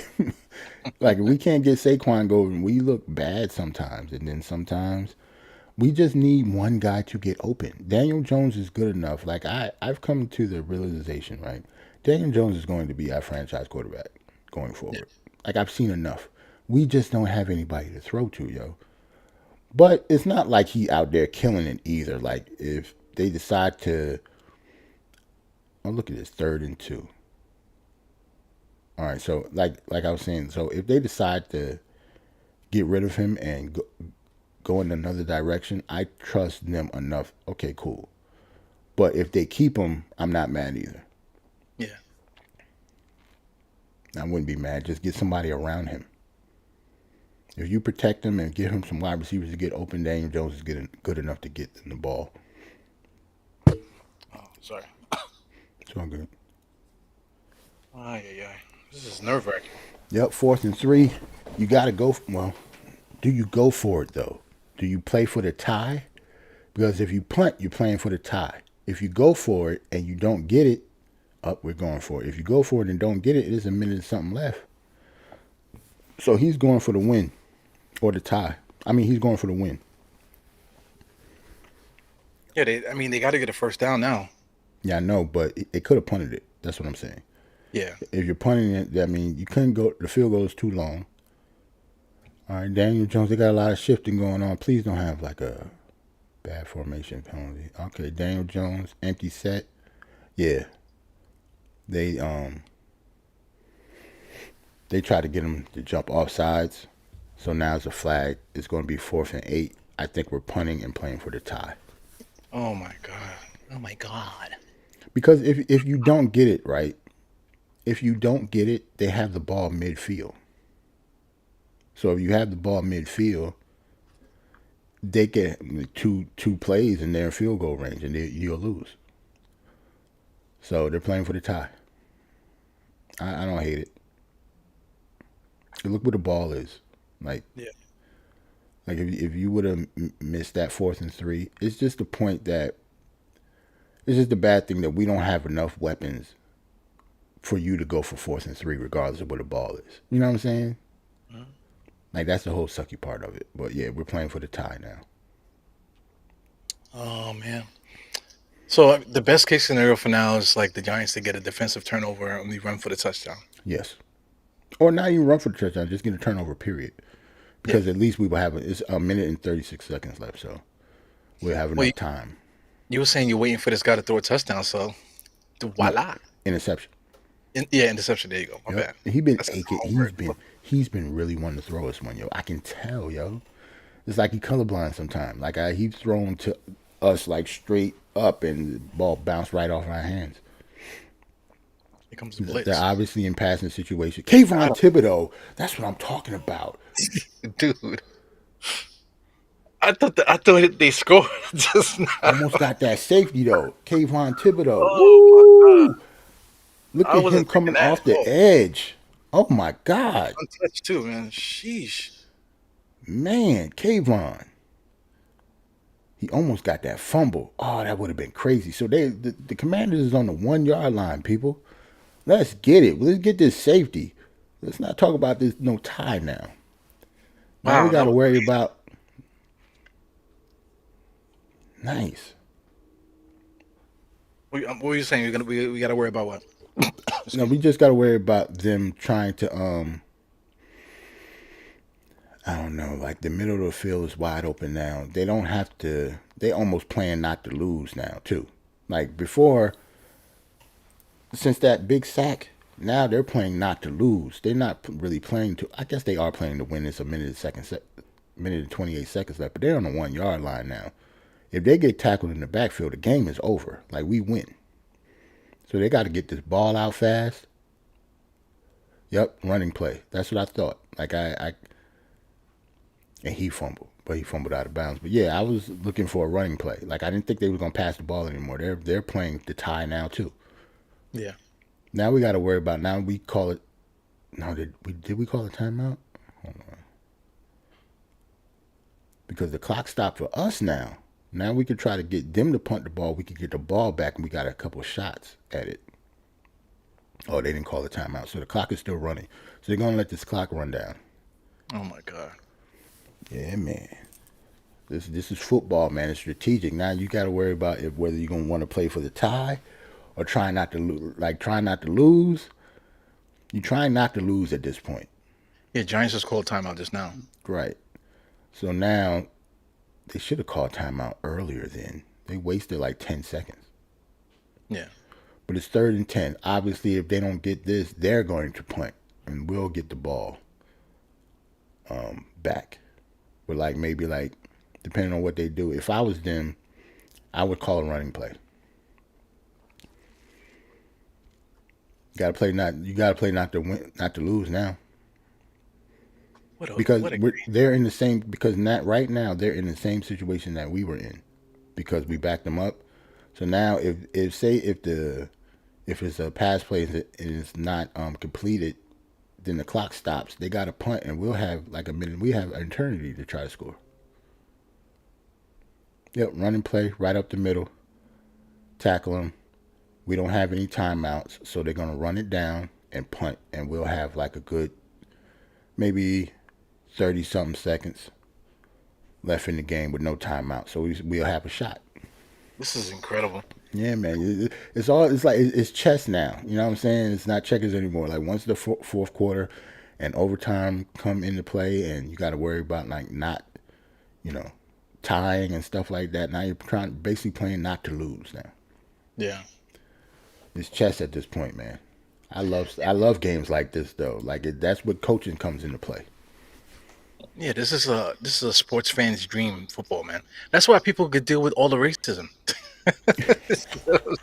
All the racism and fucking Yeah, shit that people say, yeah, and yeah, we'll deal with it because the yeah. game is so ill. It's an ill game. Watching games like this, yeah, you don't even care that all the teams are owned by rich old white men. Yeah. All of them. You know what I'm saying? Yeah, All of and them all are the like, players are freaking ignorant as fuck too, So we just deal with all that stuff because the game is so ill. yep. Because it's a lot of reasons not to watch football, but football is just so great. Yeah. Man, bad stuff happening in football, man. When it come to like player injuries, racism, and like apparent like in your face racism too. Yeah. And just like the stupidity from some of the players, they do so many crazy things, Yep. but we still watch. It's crazy. What a game. Yo, bro, like the NFL is like 75% African American. We got like two coaches and no owners. No, we actually do got one owner now. The new owner of the new ownership for the Denver Broncos, I think, is like, one of it's a black dude, I believe. For the Denver Broncos. They just got sold this year. Well, this past season. So, I think he is the first NFL black owner, and I don't even think he owns it outright. Like he's just part owner, but he's the first one It's amazing. since NFL existed in 2022. Hey, that's something. Yeah. Okay. Oh, Daniel. Okay, He Daniel caught it. Jones. Yeah, he caught it. Yeah, he caught it. Like now, you gotta, you see how fast, you see how fast the line went up. Yo, that's coaching right there. They That's was how I'm ready for laughing. They that. got to that line of stream is so fast, man. Unbelievable. That it's all. I told you, it's chess right now, bro. Like this is not checkers anymore. You got to know what you're supposed to do. All of this is coaching on both sides. Even Ron Rivera is coaching a good game right now. Everybody is doing exactly what they're supposed to be doing. They know what they're doing. That was incredible, man. That's why I was laughing because they was flying. I never seen a team line up that quickly, man. That was So amazing. you do that because in the middle of now, like defenses will have the middle of the field open. That's like that one was open because they don't have any timeouts. You only can stop the clock by incompletion or a sideline catch. So you play the sideline like they're doing. As soon as he caught the ball, somebody was right there, but he got out of bounds. But the middle of the field is still wide open though. But there's only 10 seconds left. This So what is do you amazing. do? So you have to try to get to the sideline without, that they're trying to not get you to the sideline because that's the only way you can stop the clock. is way too. It's not enough time to actually have something in the middle of the field and have spike the ball again like that. Maybe like you got to be like 10 yards, like if that. We're in field goal range, right? No, Not yet. not yet. We had to throw it out. Or if it is, it's a long field goal. Yeah, 5 seconds left. What do you do? Yeah, you got to kick a field goal now. Wow, this is amazing. What a game. How long is this?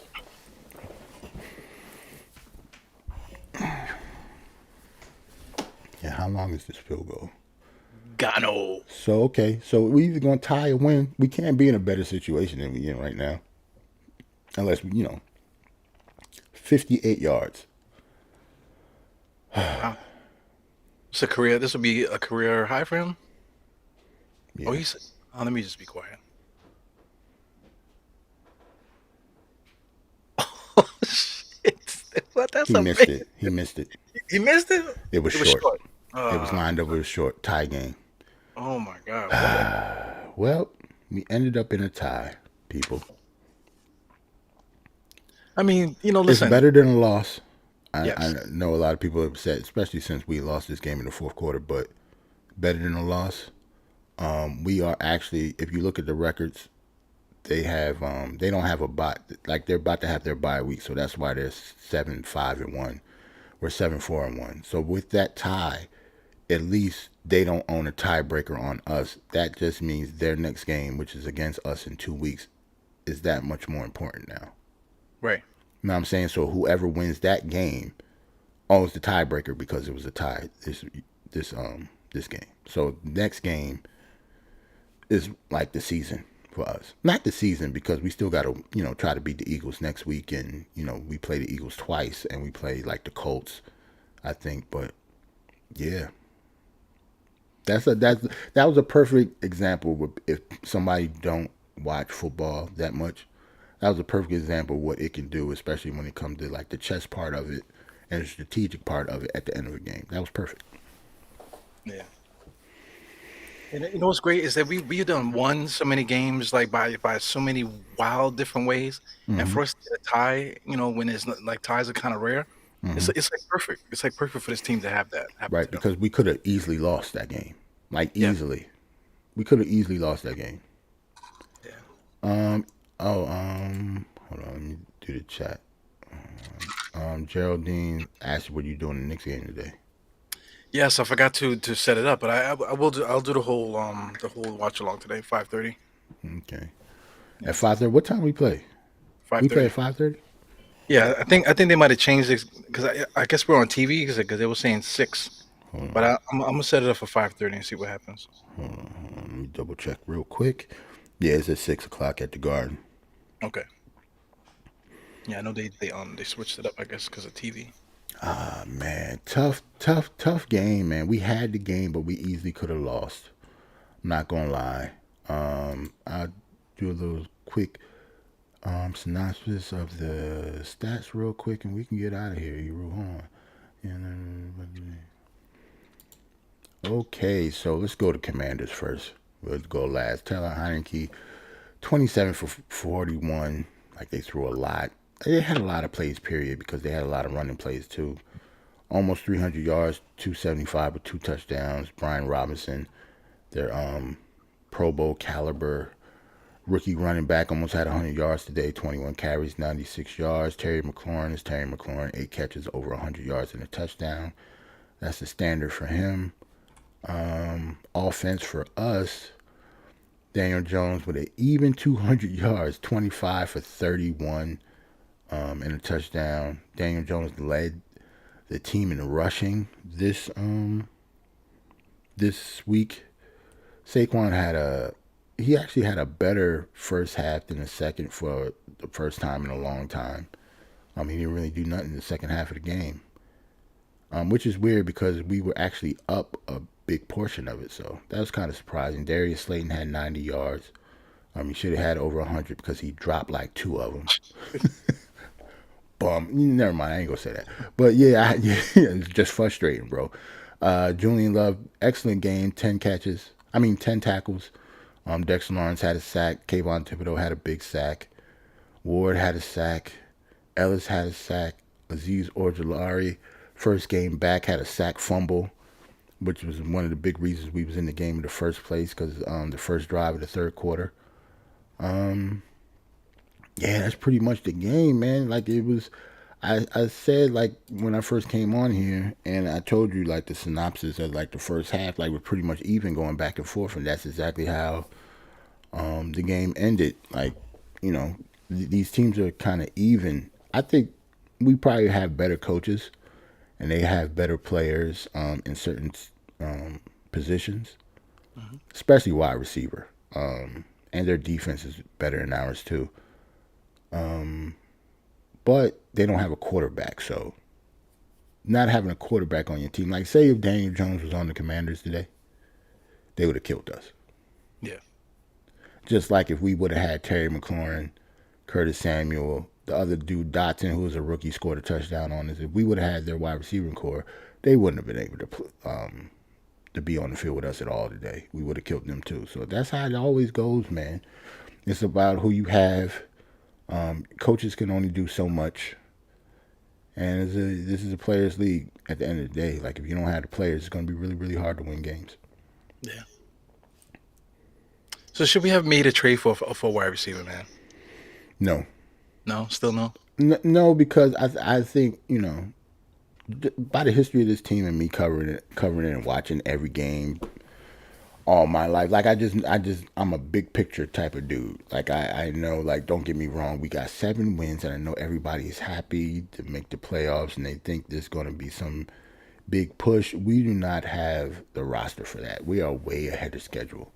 I want us to live in the moment and have a very, very good time watching this team, but it's almost like we playing with house money. Let's just say that. We weren't Yeah. supposed to have 7 wins, people. Like we were supposed to be in the bottom half of the league this year. People like I think we were predicted to only have like maybe 4 or 5 wins all season. So us being us being 7-4-1 at this point of the season, it's almost a blessing and a curse because obviously you want us to win every game, but I want everybody expectations to be realistic. Let's just say that. Yeah. There's nobody that we would have had to give up like a second round pick for Jerry Judy or DJ Moore. Neither one of them by themselves would have made us. We would have made us better, but we still probably wouldn't have won the game today Right. just because we had one good wide receiver. But you never know. You never know. It's just hard to give up. Like we're not at the point of our since the coaching staff just got here, front office just got here, just to give up that much for a wide receiver. Nah, just try to sign Odell. Let's just say that because Odell, if you have a chance to look at the free agents that's going to be just like basketball. NFL predicts free agency just like basketball do. You can see who's going to be free agents. Like Odell is probably going to be the best wide receiver on the market. Right. Like it's not a very good free agent class coming up this year. Like I'm not sure if any good wide receivers or any good number one wide receivers are going to be on the market. So I would sign Odell. I like Odell signing this year is like a next season move.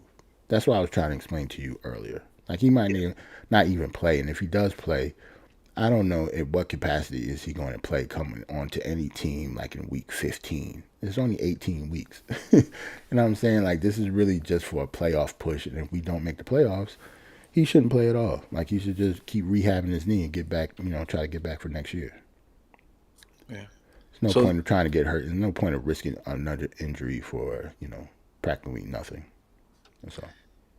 so next week, week 14, we play the Eagles. Do we think of it that way too? Should we just not even like waste our electricity and you know the butt burns and stuff sitting in the chair watching the game? Nah, I'm definitely gonna watch. Hopefully, we beat the Eagles. I hate the Eagles as a Giants fan. That's just they're like our number one rival in the history of this, this franchise, and I would like to beat Eagles. I don't care what the scenario is.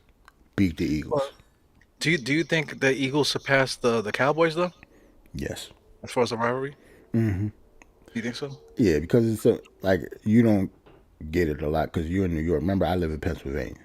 True. So yeah, I see firsthand how it is because we're so close together. Dallas, don't get me wrong, is a huge. They all have rivals. Like Dallas and Washington, obviously, are big rivals too. But it's the Eagles because we're so close together. Yeah.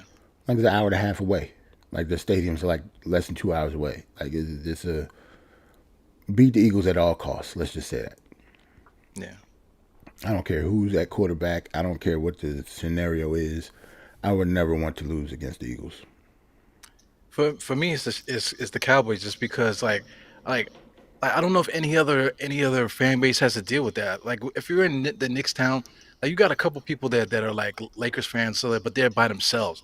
But like you like if I walk into work at any time, it could be a room full of Cowboy fans in Yeah, New York City, man. That is you're right. so damn annoying. Yeah, You know? you're right. It's because it's so many Cowboys fans everywhere, just like Knicks fans. Yeah. There's always Knicks fans everywhere. So a lot of people hate us because of that. Because the Right. fan base is so huge. Yankees fans, Knicks fans. See, the only reason the Giants and the Jets aren't hated like that because we're like our fandom is split.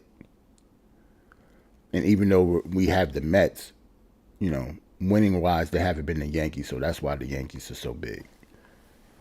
Yeah. The Cowboys, man, they have not won since Reasonable Doubt dropped. Okay. Word, I know that. But 95. you would think that they won every single year the way that their fan base is, man. So Yep, yeah, I can't stand them. I can't stand them. The Giants themselves have won twice since then. Fairly recently. yep, But yep, they still talk more as if they've won more championships than us. yep. Won twice, and actually we went to a third one and lost to the To the Ravens, Ravens. So we went to the Super Bowl 3 times since Dallas has been. unbelievable. And Yep. we're gonna go again this year too. It's crazy. Hopefully that's the plan. Like I would never want to lose a game. Yeah. I'm just realistic when talking about him. That's all. Salute to Geraldine. She said, great show. See you later on the next podcast. Salute Geraldine. Salute to for sticking with me since I've been on here. So Geraldine and Andy been on since I got on earlier today. So salute Yeah, to and both you of need to you. come on camera again. What the hell, man? Well, Andy probably chilling. You know what I'm saying? Yeah, Probably and sitting there with probably man, got his toes out, got a drink, you know what I'm saying? Chilling. he's camping out in front of the Popeyes, waiting for for the doors to open. That's what he's doing. Ah man. Yeah, man. So the Giants tie. Knicks will be on at 6 o'clock. You want to do some talk about the Knicks real quick? And when the last time you had a show? Like I Uh, seem like I haven't because we played. I missed last game, and then the last game that we played before that, I know you had a show, but I missed the game then too. I saw the game like after the fact. yeah. Like I haven't seen you on in a minute. Well, I missed the last game. It was yesterday because I was at work. I couldn't do it. I watched the entire game though. You know what I'm saying?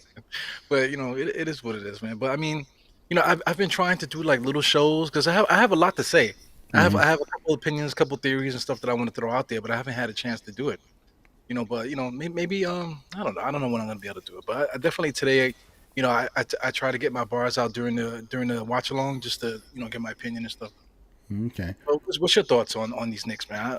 At this present time, man, I'm like just ready to just fire the coach, but it's not just fire the coach. We got to make a trade too. We can't. It's not fire the coach with like, oh, if we get another coach here, then all of a sudden it's gonna make our players play better.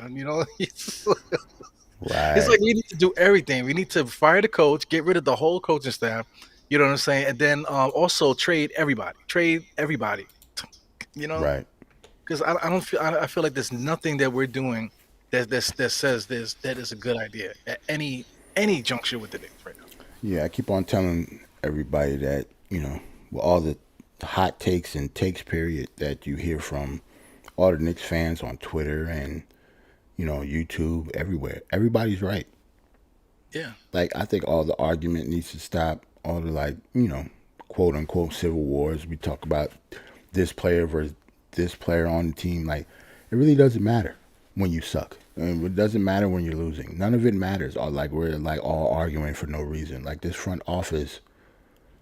I said it earlier. The front office needs to go. I think Yeah. they're done. I don't think they're going to fire Tom Thibodeau because of that. I think I think it's weird to fire Tom Thibodeau, knowing that he's the reason that. I mean, you're the reason that he's there in the first place. That was your man. Like that was the man that they picked. To me, that he's doing exactly what they wanted him to do, but the stuff that they wanted him to do was wrong. Right. How they're developing this team, so we should have picked a direction and stuck with it. We were all over the place. We haven't drafted a starter yet, and it's been 3 years. I mean, the biggest thing, we played the Cleveland Cavaliers today, and we blew a big opportunity to get Donovan Mitchell. We should have Exactly. got. See, I mentioned this before. See, I was pissed about the Knicks before you got on, so I talked about the Knicks for like a good 5 minutes before you got on. We was on commercial break because I was so pissed. I said that yeah, the front office, you know, dropped the ball on Donovan Mitchell, and if James Dolan is there today, and Donovan Mitchell is coming into the Garden, if he kills us, whether James Dolan is there or not, like he has a he has a reason to clean house again. If it's going to be like cleaning house, because we don't never really clean house.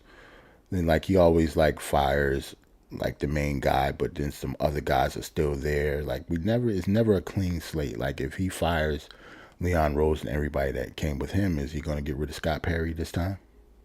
Right. Like they fired Phil Jackson and kept Steve Mills. Got rid of Steve Mills, brought in Leon Rose, but Scott Perry is the common denominator for both of them, so he remains. Like everybody needs to go. Yeah. Like, what's the point of keeping Scott Perry when we haven't drafted well? Yeah. No. Like that's his job. You know what I'm You know, saying? Like, what are we doing? we've been so conservative, the Knicks. Just trying not to do the wrong deal. That we just do the safe mode just to give us an opportunity to do something else later. Right, So so I get it, man. But I was with it up until the aftermath of this Donovan Mitchell thing now, because now we're seeing the aftermath. There's nothing that we had on our mind. And then another thing too, a lot of these fans out there, they didn't want to trade this guy, what's my man, RJ. We didn't want to hmm trade RJ. right. We didn't want to trade Mitchell Robinson. We wanted to re-sign Mitchell Robinson. How many are yo? You know how many arguments that I have on my channel with people, about Mitchell Robinson. Yep. Oh, pay that man, pay that man. Listen, we are not that good to pay this guy. Now here we are. Now everybody's saying that we need to trade this guy, this guy. Everybody's saying we got to fire the coach. I've been saying for the longest time, why are we putting all our money in Mitchell Robinson? Why are we looking to give RJ the bag so quickly? You know what I'm saying? And then look what happened with Fournier. Now Fournier's a scapegoat this year. Last year was the other guy, the other point guard that's on Dallas now. Kimba. Yeah, Kemba. Like, we're not that good. We're not that good to have any of these scenarios happening right now. The Yep. ball. We need to blow that team up. That team needs to blow up. There's nothing that's on the roster right now that we need to keep, going forward. Oh, this guy here is going to help us get. No, they're not. None of them are. You know, Right. I nobody is. I want to know, when did it come? I guess because we're both Knicks fans. We're both the same age, right? So Yeah. and Geraldine and Andy, they're of a certain age too. I think Andy's a little bit younger than us, but if you're a Knicks fan and you've been a Knicks fan like ever since the '90s, or whatever, like us with '80s, but even since the '90s, like when did it become like that's my guy? Like other than like Patrick Ewing, who the hell on the Knicks that you rode for to the point that you're arguing with people like when it comes to like us winning games? Like who gives a damn about the development of RJ Barrett while we're losing? Like Why why do does people care? I don't understand. I don't get it. Yeah, why do people care so much about that? They feel so much passionately about it. And then it's not even like, it's one thing you could say young people because they don't really have much to go off of, but no, it's people older than me and you, man. People Exactly.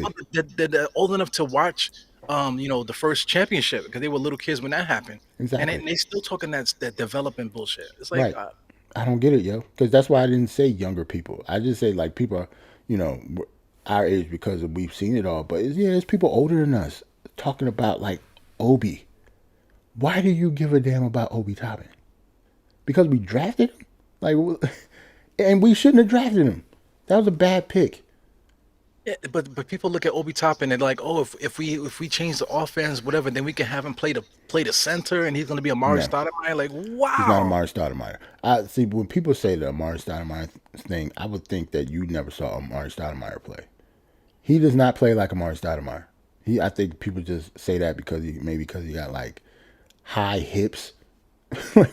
Like I what can't else? even tell you. Like what about Amari Stoudemire that screams Obi Toppin? They don't play alike at all. Yo, Amari Stoudemire was jumping from the 3-point line in high school with like 4 or 5 like Right, 6 footers on his feet, dragging right, him to the basket and dunking when he was in high school, bro. right. He skipped 1 year. It did like he straight from high school. He's like 19 years old, banging on grown men in the NBA. Like from the gate, like soon as he came into the league, he had grown man strength when he was like 18, 19 years old. Obi ain't got his yet. He damn near 30. Yo, Marbury said that Amari is gonna be better than Kevin Durant. I mean Kevin Garnett. He said he was Garnett, gonna be yeah. better than Kevin Garnett. At He said that he point, played with at him. that Yeah, point, he had an argument. yeah. But I mean, at the point I'm saying with that is that is anybody on the Knicks saying that yo Obi Toppin is gonna be nobody's ever gonna say anything like that about him. Nope. Obi Toppin, he's gonna be. I haven't heard it yet. The crazy part is nobody says anything about anybody on our team other than maybe RJ, and they just say that he's going to be a solid player. Yeah, but You know then what they I'm gotta go. saying? Like that's it. What's the name of that site that they go to? The Stat Mule or whatever the hell they Hmm. go to. That's the only website that stands up for RJ fans because they'll go there to that site and come up with a meme that generates some wild RJ stat. Oh, RJ, is the first player that walked into the arena with a perfectly round blowout since 1987, and the last like what are you talking about, man? Right. Shit is Hey man, it's I unbelievable. don't know. I never understood the whole. I don't know. Being like the players are y'all heroes now when it comes to stuff like that. Like you can't say nothing bad about them. You want them all here. Like they don't want to get rid of anybody but like Evan Fournier. What the Evan Fournier is not the reason why we're losing at all. Now he's Well, not even playing. He's not even playing, Joel, and we still suck. Like what are you Bro, talking I can about? I can argue that if we never would have benched Fournier, that we probably would have won probably 2 or 3 Right, games since he's been gone. right. Talk about how Like, bad his defense is, but I bet two best players defense stink too. And your yeah, man RJ is a walking turnstile. yeah. So It's to like, the what are we point now. talking about? Yeah, it's to the point now. People love RJ and they love their favorite player so much on the Knicks that they say, "Oh, who cares about efficiency?" Like, what? Who cares about efficiency? Yeah, who cares about defense? Mitchell Robinson don't got to play defense. He could block shots and he don't need to do that. Like, what? And then Mitch will have a game like he had against who did he have a good game against? He killed The Bucks. the Bucks, right? But then what did he do yesterday? Exactly. Straight trash. Yo, I can even that 20 point that he had a 20 rebound game or whatever it was. Even that Hmm. game wasn't that great. You know, Yeah, I get it. He did play well though. Like you have he to didn't know play 20 Mitch's rebound game good though. yeah. Like it's just that your limitations that you see. That's all. Yeah, Like regardless of how he plays, you're always gonna say he can do better because some of the stuff that he can't do is like remedial stuff. yeah. It's like regular basketball stuff. Hmm. Mitch doesn't do, but he'll do other stuff. Have the 20 rebounds, but you don't really care about the 20 rebounds because he ain't really do that. He ain't built like that. He don't get 20 rebounds like that. So you just had a good like an outlier game, but he's just inconsistent. The next game, I think he had like six. Yeah. You know what I'm saying, or five rebounds and shit. So I don't know. Everybody's just inconsistent. So when you're inconsistent, I guess I don't understand how people fall in love with inconsistency, regardless of who the player is. Like Yeah. everybody that we were fans of growing up, and even now, we like them because they're consistent players. I feel bad as a Knicks fan because when Ewing was here, right? I hated Ewing. I used to be so, oh, I can't stand this motherfucker, blah blah blah. But like, if you look back at old games of Ewing and stuff, he would come down and hit like four straight fadeaway jump shots with three people on him. You know what I'm saying? And put the team on his back and stuff like that. Block almost, alter every single shot down the other side. Played completely hurt. Ran up and down the court with full speed every single time. You know what I'm saying? But at the time, I did not appreciate Pat Ewing. Yeah, at the time, and now we get to a point now where I have to be subjected to the stuff that's happening on the court, fan wise, on the court stuff. I'm embarrassed that when we were good, that I talk badly about our guys like that. You know? Salute to Lynn in the chat. Front office has to go. Yeah, man. You can wait Like, for like you it. said, everybody's right. Yep. Everybody's right. You know, I can't argue anything.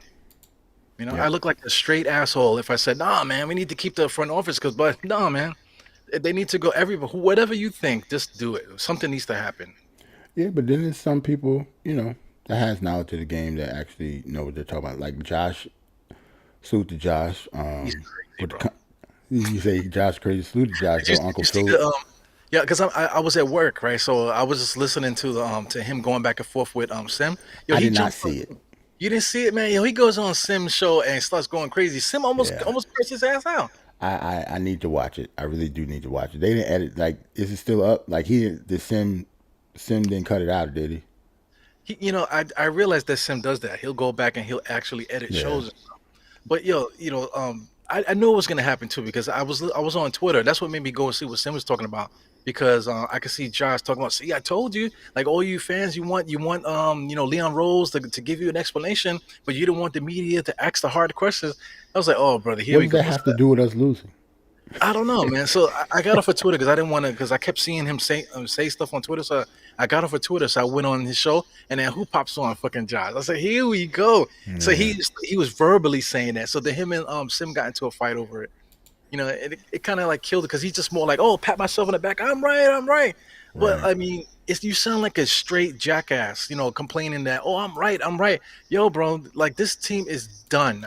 Like, you're like worrying about like who's your favorite fly, swarming around a pile of shit, you Right. know? Yo, that is a very, very good analogy, bro. I've never heard that before. I like it. That's Salute to Sim. Sim is actually on now, but yeah, I need to salute to Geraldine. I see Geraldine in the chat soon as I put Geraldine stay in everybody chat though. Salute to Geraldine, First Lady of the Die Hard Nation. You know what I'm saying? First Lady of MBK period. She's in the chat over there. I see Sim. I can't hear him. I got him on mute, but he's on now. yeah. Shout out to Lynn. Yes, He shout says out the to Knicks are Lynn. consistently inconsistent. That's great.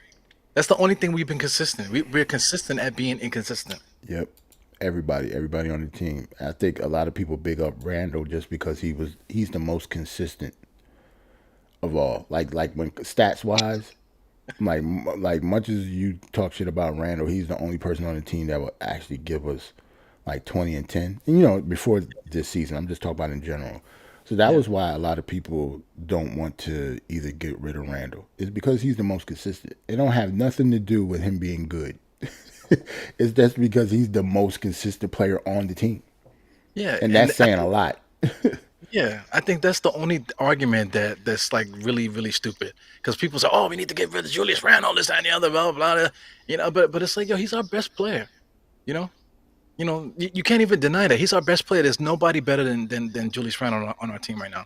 You can't say, "Oh, if we get RJ some shots," yo, RJ is taking the best shots in the history of I would say like Knicks basketball. He's been taking great shots. But he Right. he um he can make them or miss them, no matter how easy or how difficult it is. Right. He's just inconsistent Yeah, because he be wide open. I have no faith that it's going in. I have no idea if it's going in or not. right. And None. people saying that if you get rid of Julius, then RJ would get more shots, and you put Obi Toppin, Obi Toppin would get more shots, but getting more shots, like Yeah. like it's crazy, That man. ain't the reason why we're losing. Yeah, if I have a gun, right, and I'm going against like It say like Blind Fury. You know who Blind Fury is, right? Yes, yes. The blind rapper. Give Rucker. him Oh, one. I thought you meant the real Blind Fury. You meant the rapper Blind Fury. I Yeah, thought you meant the it could movie. be I'm okay. old, fam. Yeah, it could be Stevie Wonder. Say Stevie Wonder because everybody Okay, knows Stevie Wonder, right? Give right, Stevie Wonder a freaking AK-47 filled with a full clip, and give me a one shot, you know, you know, thing from like the right. 1800s, one shotgun like You that. should kill Stevie Wonder I should kill Stevie Wonder with no problem, bro. without no problem. Without no Unless, problem. And he unless he probably just won't even luck up. crazy. Unless he just luck up. Yeah. And that whole analogy just describes RG Barrett's game to a T, okay? I said all of that shit Wait just a to talk minute. badly about So RG you're Barrett. saying R.J. Barrett is Stevie Wonder with an AK-47? Hey, yo, tweet that. Yes, yes, yes. That's what I'm saying. Yo, tweet that and tag me in the tweet, please. Like, say you said it on the show. Like, I should clip this. R.J. Barrett is Stevie Wonder with an AK-47. What good is the fucking gun, ladies and gentlemen? I'm trying to be serious. I can't even do a good clip. You should do it. You should do it. Clip R.J. it. Barrett is Stevie Wonder with an AK-47 is crazy. Oh my god. I hate you, yo. I'm gonna be thinking about that shit all night. You know what? I'll clip it up. Once we get off here, That's funny as hell. I I'll hate pop you, it up. yo. I'll be thinking about that shit all day now. Especially when we actually gotta watch him play today. You forgot? And then watch him get 45 points today. You know. Right, and kill. And then everybody be like, I told you RJ Barrett is the man. And then next game he'll have like he'll have 20, but it'll come off like 7 of 31 shooting. Oh shit. That's funny as hell, yo. Stevie Wonder with AK-47 need to be like, oh, that need to be in your bio. That's crazy. Ah Yeah. man. Did you ever see that commercial? That wasn't a commercial. It was Saturday Night Live when Stevie Wonder did that skit with the camera. It was like a. I think it was Yeah, like a. You seen it? That I is the remember that. most. That it was the most foulest, funniest commercial I've ever seen, man. Yo, salute to Tony, man. Nixon Bruises, Tony Crow, Black. and Yo Blackest Time, NBK. You know, I don't even know what to call you. Like, you just the man, bro. Like, everybody knows Tony. Everybody that knows NBK, knows Sim, knows Tony. Nixon Bruises, Yo Blackest Time. Salute, Tone. Yeah, big tone. Yo, Tone, you just missed a lot of Nick stuff, man. I don't know if you want to fast forward. Eru just called RJ Barrett Stevie Wonder with an AK-47. What's good with all those skills and talent if you're not going to hit the target at all? He might hit it though. He might he hit it. he might hit it. It's like Yeah. Stevie would definitely, like, if Stevie Wonder had a dartboard. If he just threw something, he just might hit the dartboard. It might go. He might hit it. He might get a bullseye. You might get a bullseye. You never know. Never It doesn't know. mean I want him to keep keep No, taking no. shots. Please put the darts down, Stevie. We're good. Here's a piano. Like, hey, here's a piano, bro. Like, put the darts down, Stevie. Ah, man, that's funny. Well, salute to everybody in the chat. Look, I got Sim over here on my other monitor, and then Tone went over to there. So salute, Tone is up there, double dipping in the chat. He see both of us on at the same time. Decided to put Yo Black and Time in both. So salute to Tone. I'm Yeah. glad, even though Sim is on at the same time, there's some people over here. Yeah. Showing Even love. though as soon as I get off of here, I'm gonna probably go over there and look to see what he's talking about. Yeah. And I want All to right. see if he actually mentioned, what happened to Josh yesterday. I gotta actually see that though. I gotta look it up. Yeah, watch it. Because I mean Sim got mad. Like he got so mad that I feel like he was like 2 seconds away from kicking him off the show. Really? Sim don't get mad, so I gotta see that. Sim don't get mad. Knowing Josh, that's probably like, Josh probably happy that he got him that mad. Yeah, but Just that's the because. thing. Like Sim understands like to the point where that like if Josh is doing that, he knows that it's just like, whatever is happening is just an isolated thing for what they're talking about. So as long as you can get through it, it's like Josh could be like he never said anything right Right, after. right, right. Like, that's one good thing about Josh. Josh don't really, I don't know, it don't seem like he take everything personal. Like, people talk junk about Josh all the time. He can't take things personal. Or he wouldn't be on NBK at all with the type of stuff that people talk about Josh, yo. Yeah. I'm glad that he does it. He's the type of person that have thick skin. As long as you got thick skin, I'm the type of person that you should be able to say whatever the fuck you want to say. Yeah. As long as you got thick skin and you could take just as much as you give, I don't have any problem with you at all. Say what you want. Like all of us, all of these takes and all of us having channels and being in the chat typing, all of us have a voice. Like this is the internet. Like you can say whatever the hell you want to say. Just know that I can say something back to you. That's all. Right. That's all it is, yo. Salute to Lynn. She said Stevie don't miss. RJ's a different story. Stevie don't miss them albums or them hits though, dog. That's another thing too. Yeah. Stevie Wonder's blind, but he got a lot of hits. A lot of hits. RJ's got two eyes and ain't hit nothing. Exciting man. Oh, yeah. Man, but that's the state of the Knicks, man. Salute to everybody staying on. With Giants had a tie game. Not ruin my Sunday, but I'm not happy about the tie, but it is what it is. Knicks play at 6 o'clock. We play in an hour against Donovan Mitchell, the person that we should have had. And, it is what it is, man. Eru, any final words? About to get off here. Yeah, man. The football is a great game. I don't want to say it's the greatest game because I love basketball so much, man. But I mean, football is a great game, man. Big part of the culture that it's part of the American culture. It is American culture, football. You know, I could talk about street football and what that means to everything too. Yep. But I love football, man. This Giants team has been a gift this year. We're 7-4-1 now. So I mean, it's been a gift this year. This Giants team, and so regardless of what happens, I'm just glad. I'm glad that this time we're spending together. With the Giants and stuff this year. It's been really good, man. I feel like we really needed something like this. Right. It's really good that we're winning too. If this was Yeah. last season, I don't know how optimistic and how well you would be talking about football if you would have actually watched us last year. We were terrible, bro. We were terrible, bro. Like we was terrible. Like everybody got fired for a reason. Let's just say that. So salute to everybody in the chat. Salute to Eru. I'm gonna put Eru's link in the chat once again. Check out Die Hard Knicks, the Die Hard Knicks podcast. He's going on today. Watch alongs, every game. Eru's the man. Everybody who watches this show knows that. Yeah, check him out over there. I'll be in the chat, chilling, watching this game. Hopefully, we don't get killed by Donovan Mitchell. Yeah, the Knicks are right now in the spot that the Giants were last year, where you need to clean house. If you clean house and stuff like that, start over, and then look and see what we can do and get back to playing basketball. Like the Giants, get back to playing football. Stop Right. fooling around. Get back to playing real football. Get real basketball. Get real minds of the sport in here, and then just get back to playing the game. Forget all the other nonsense. Right. So I guess that's the show. Giants, 7-4-1. Play Eagles next week. We'll see you there. Peace. Man.